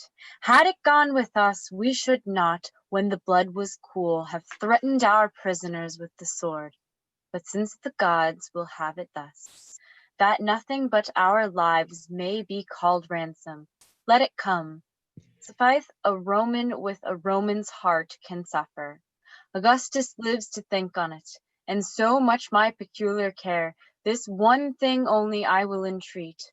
My boy, a Briton born, let him be ransomed. Never master had a page so kind, so duteous, diligent, so tender over his occasions, true, so feat, so nurse-like. Let his virtue join with my request, which I make bold your highness cannot deny. He hath done no Briton harm, though he have served a Roman. Save him, sir, and spare no blood beside. I have surely seen him. His favor is familiar to me. Boy, thou hast looked thyself into my grace, and art mine own. I know not why, wherefore, to say, live, boy. Ne'er thank thy master. Live, and ask of Cymbeline what boon thou wilt. Fitting, my bounty and thy estate, I'll give it thee. Yea, though thou do demand a prisoner, the noblest ta'en. I humbly thank your highness. I do not bid thee beg my life, good lad, and yet I know thou wilt. No, no, alack, there's other work in hand. I see a thing bitter to me as death. Your life, good master, must shuffle for itself. The boy disdains me. He leaves me, scorns me. Briefly die their joys, that place them on the truth of grief and boys. Why stands he so perplexed? What wouldst thou, boy? I love thee more and more. Think more and more what's best to ask. Know'st him thou look'st on? Speak, wilt have him live? Is he thy kin, thy friend? He is a Roman, no more kin to me than I to your highness, who, being born your vassal, am something nearer. Wherefore eyest him so? I'll tell you, sir, in private, if you please to give me hearing. Aye, with all my heart, and lend my best attention. What's thy name? Fidele, sir.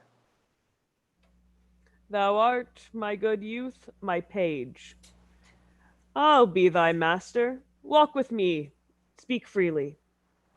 Is this not the boy revived from death? And another, not more resembles that sweet rosy lad who died and was Fidele. What think you? The same dead thing alive. Peace, peace. See further. He eyes us not. Forbear, creatures may be alike. Were't he, I'm sure he would have spoken to us. But we saw him dead. Be silent, let's see further. Is my mistress. Since she is living, let the time run on to good or bad. Come, stand thou by our side. Make thy demand aloud. Sir, step you forth. Give answer to this boy, and do it freely, or by our greatness and the grace of it, which is our honor, the bitterest torture shall winnow the truth from falsehood. On, speak to him. My boon is that this gentleman may render of whom he had this ring. What's that to him? That diamond upon your finger, say, how came it yours? Thou'lt torture me to leave unspoken that which to be spoke would torture thee. How? Me? I am glad to be constrained to utter that which torments me to conceal. By villainy I got this ring. 'Twas Leonatus' jewel, whom thou didst banish, and which more may grieve thee, as it doth me. A nobler sir ne'er lived twixt sky and ground. Wilt thou hear more, my lord? All that belongs to this? That Paragon, thy daughter, for whom my heart drops blood and my false spirits quail to remember. Give me leave, I faint. My daughter, what of her? Renew thy strength. I had rather thou shouldst live while nature will, than die ere I hear more. Strive, man, and speak. Upon a time, unhappy was the clock that struck the hour. It was in Rome. Accursed the mansion where 'twas at a feast.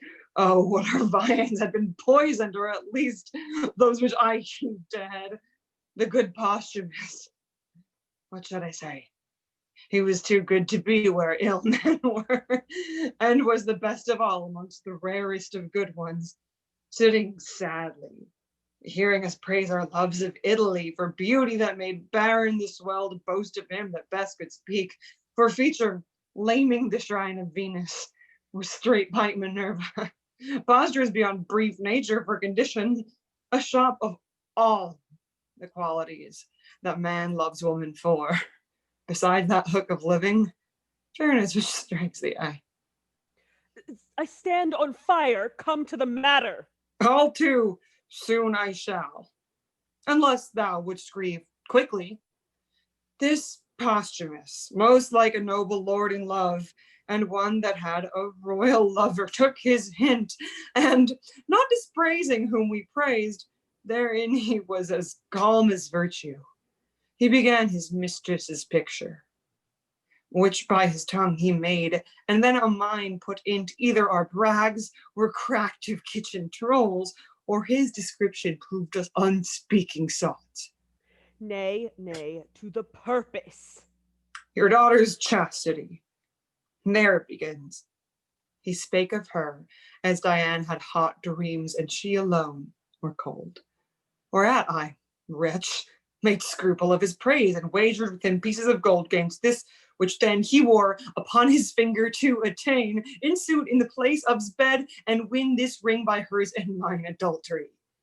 He, true knight, no lesser of her honor confident than I did truly find her, stakes this ring, and would so, had it been a carbuncle of Phoebus's wheel, and might so safely had it been of all the worths of car, away to Britain post I in this design. Well may you, sir, remember me at court, where I was taught of your chaste daughter, and the wide difference twixt amorous and villainous, being thus quenched of hope, not longing mine Italian brain gain in your duller Britain operate most vilely. For my advantage, excellent. And to be brief, my practice so prevailed that I returned with similar proof enough to make the noble Leonatus mad. By wounding his belief in her renown with tokens thus, and thus averting notes of chamber hanging pictures, her bracelet, oh, cunning how I got it. Nay, some marks of secret on her person, that he could not but think her bond of chastity quite cracked, I having paid the forfeit, whereupon methinks I see him now. Aye, so thou dost, Italian fiend. Aye, me, most credulous fool. Egregious murderer, thief. Anything that's due to all the villains past in being to come. Oh, give me cord, or knife, or poison some upright justicer. Thou, king, sent out for torturers ingenious, it is I that all the abhorred things of the earth amend by being worse than they. I am Posthumus, that killed thy daughter, villain like I lie, that caused a lesser villain than myself, a sacrilegious thief, to do it. The temple of virtue was she, yea, and she herself. Spit and throw stones, cast mire upon me, set the dogs of the street to bay me. Every villain be called Posthumus Leonatus, and be villainy less than 'twas. Oh, Imogen, my queen, my life, my wife. Oh, Imogen, Imogen, Imogen. Peace, my lord. Here. Shalt have a play of us, thou scornful page. There lie thy part. He strikes her and she falls.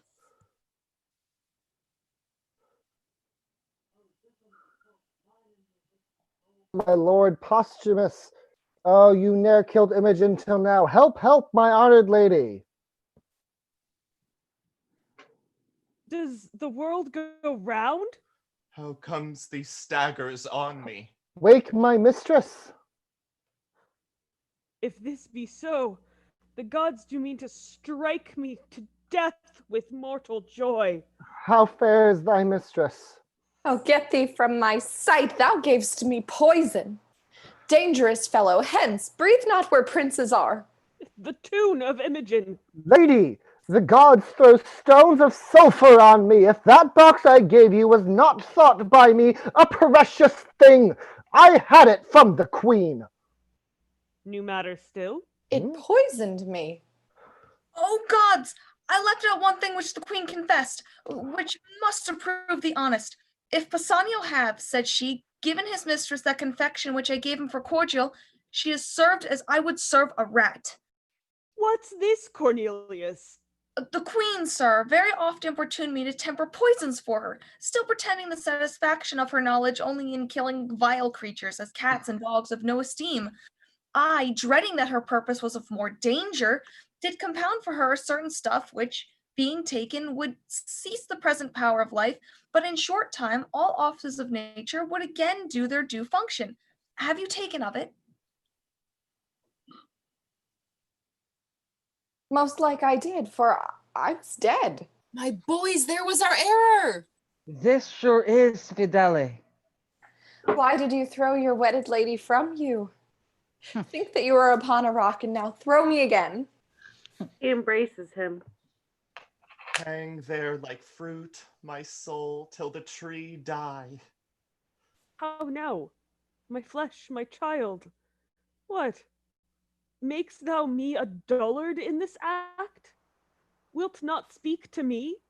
Your blessing, sir. Though you did love this youth, I blame you not. You had motive for it.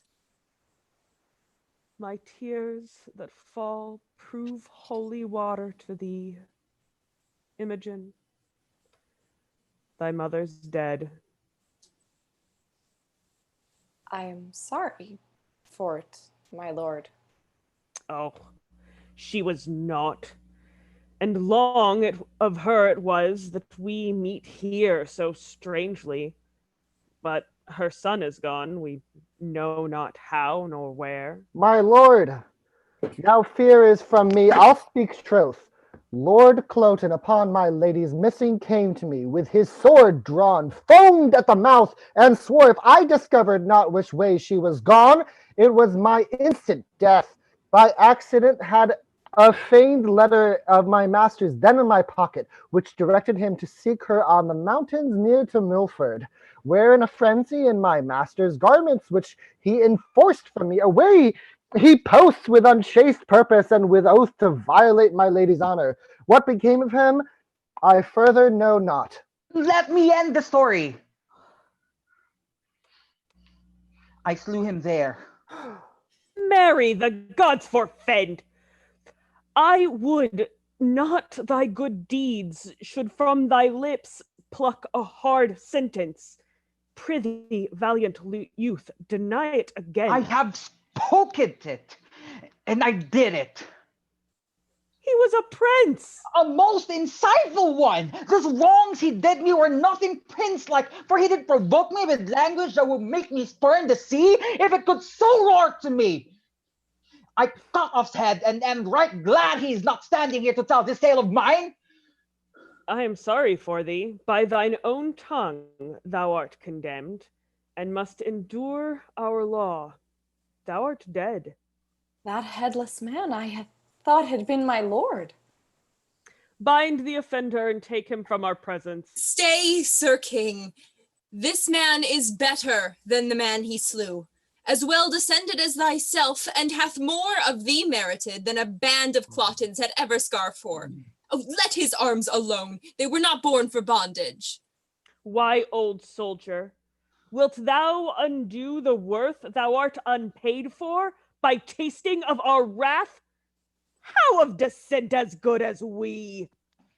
In that he spake too far. And thou shalt die for't. We will die all three, but I will prove that tuons are as good as I have given out him. My sons, I must for mine own part unfold a dangerous speech, though haply well for you. Your danger is ours. And our good his. Have at it then, by leave. Thou hadst, great king, a subject who is called Belarius. What of him? He's a banished traitor. He it is that hath assumed this age. Indeed, a banished man, I know not how a traitor. Take him hence. The whole world shall not save him. Not too hot. First, pay me for the nursing of thy sons, and let it be confiscate all so soon as I have received it. The nursing of my sons. I am too blunt and saucy. Here's my knee. Ere I arise, I will prefer my sons. Then spare not the old father. Mighty sir, these two young gentlemen that call me father and think they are my sons are none of mine. They are the issue of your loins, my liege, and blood of your begetting. How, my issue? So sure as you your fathers. I, old Morgan, that am Belarius, who you sometime banished, your pleasure was my mere offense. My punishment itself, and all my treason that I suffered, was all the harm I did. These gentle princes, for such and so they are, these 20 years have I trained up. Those arts they have as I could put into them, my breeding was, sir, as your highness knows. Their nurse, Eriphile, whom for the theft I wedded, stole these children upon my banishment. I moved her to it, having received the punishment before, for that which I did then. Beaten for loyalty, excited me to treason. Their dear loss, the more of you 'twas felt, and the more it shaped unto mine end of stealing them. But gracious sir, here are your sons again, and I must lose two of the sweetest companions in the world. The benediction of these covering heavens fall on their heads like dew, for they are worthy to inlay the heaven with stars. Thou weepst and speakst. The service that you three have done is more unlike than this thou tell'st. I lost my children. If these be they, I know not how to wish a pair of worthier sons. Be pleased a while. This gentleman, whom I call Polydore, most worthy prince as yours is true Guiderius. This gentleman, my Cadwal, Arviragus, your younger princely son, he, sir, was lapped in a most curious mantle wrought by the hand of his queen mother, which for more probation I can with ease produce.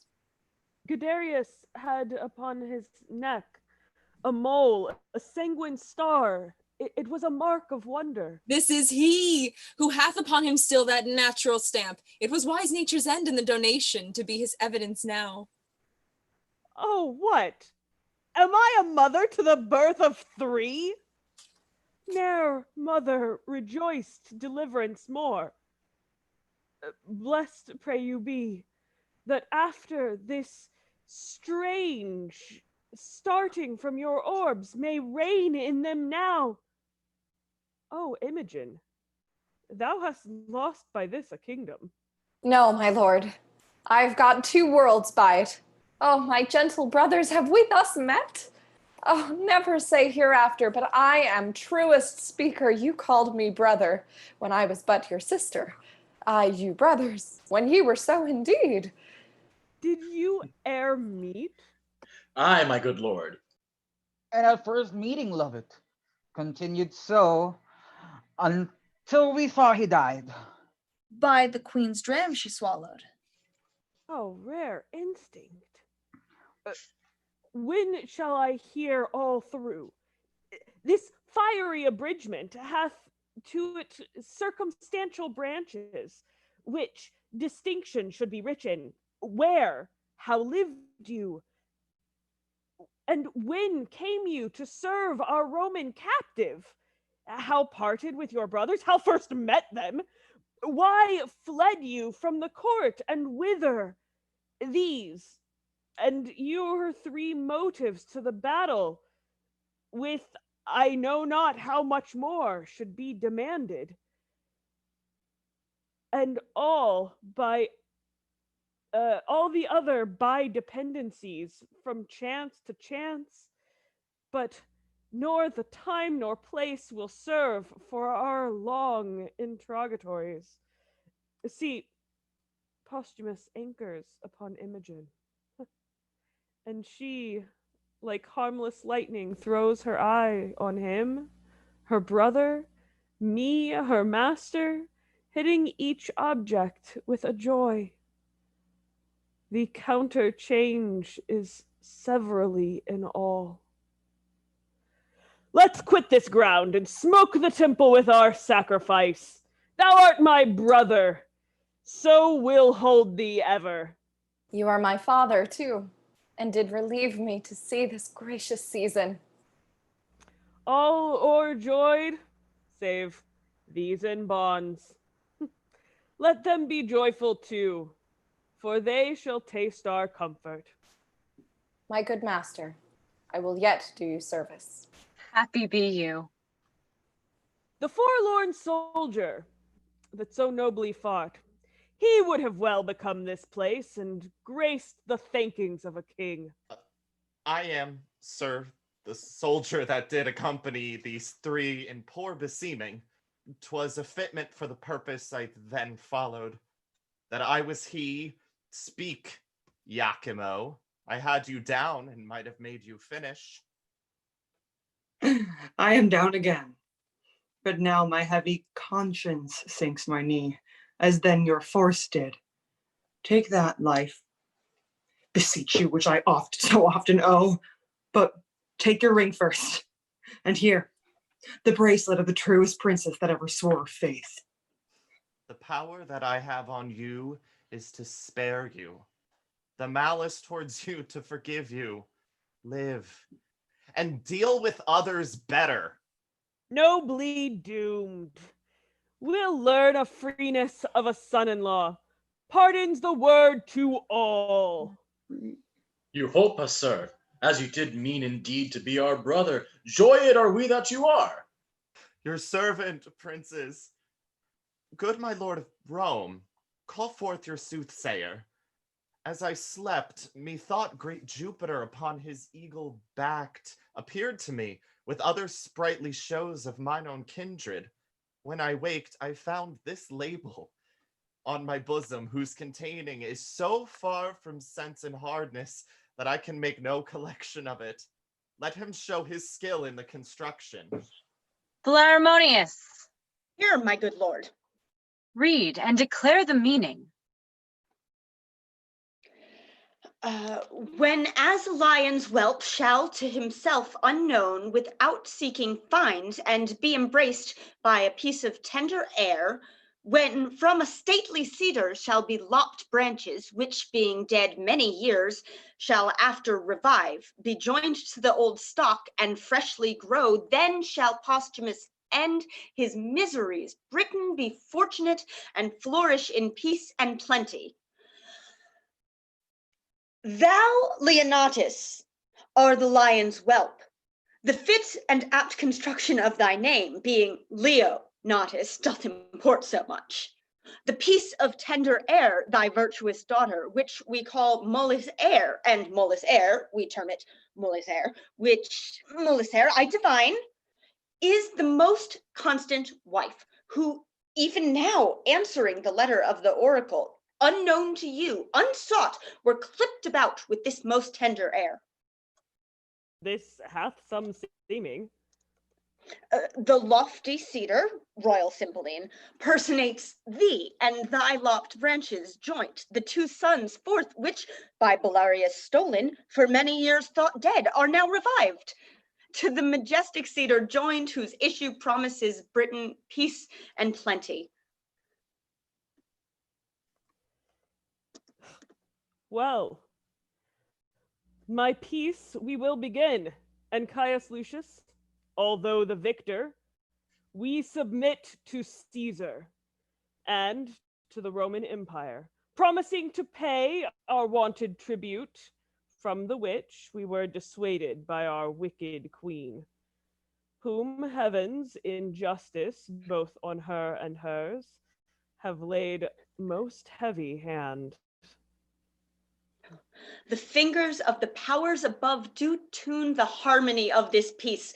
The vision which I made known to Lucius ere the stroke of this yet scarce cold battle at this instant is full accomplished, for the Roman eagle from south to west on wings soaring aloft lessened herself, and in the beams of the sun so vanished, which foreshadowed our princely eagle, the imperial Caesar should again unite his favor with the radiant Cymbeline, which shines here in the west. Laud we the gods, and let our crooked smokes climb to their nostrils from our blessed altars. Publish we this peace to all our subjects.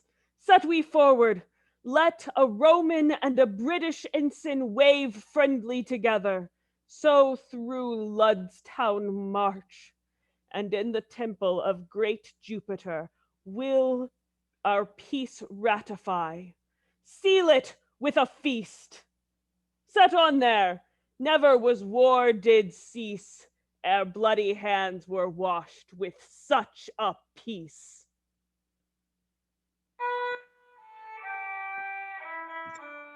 And so concludes Whole Space Theater Collective's virtual production of William Shakespeare's Cymbeline. Thank you for joining us. Be sure to like our Facebook page for updates on our next show.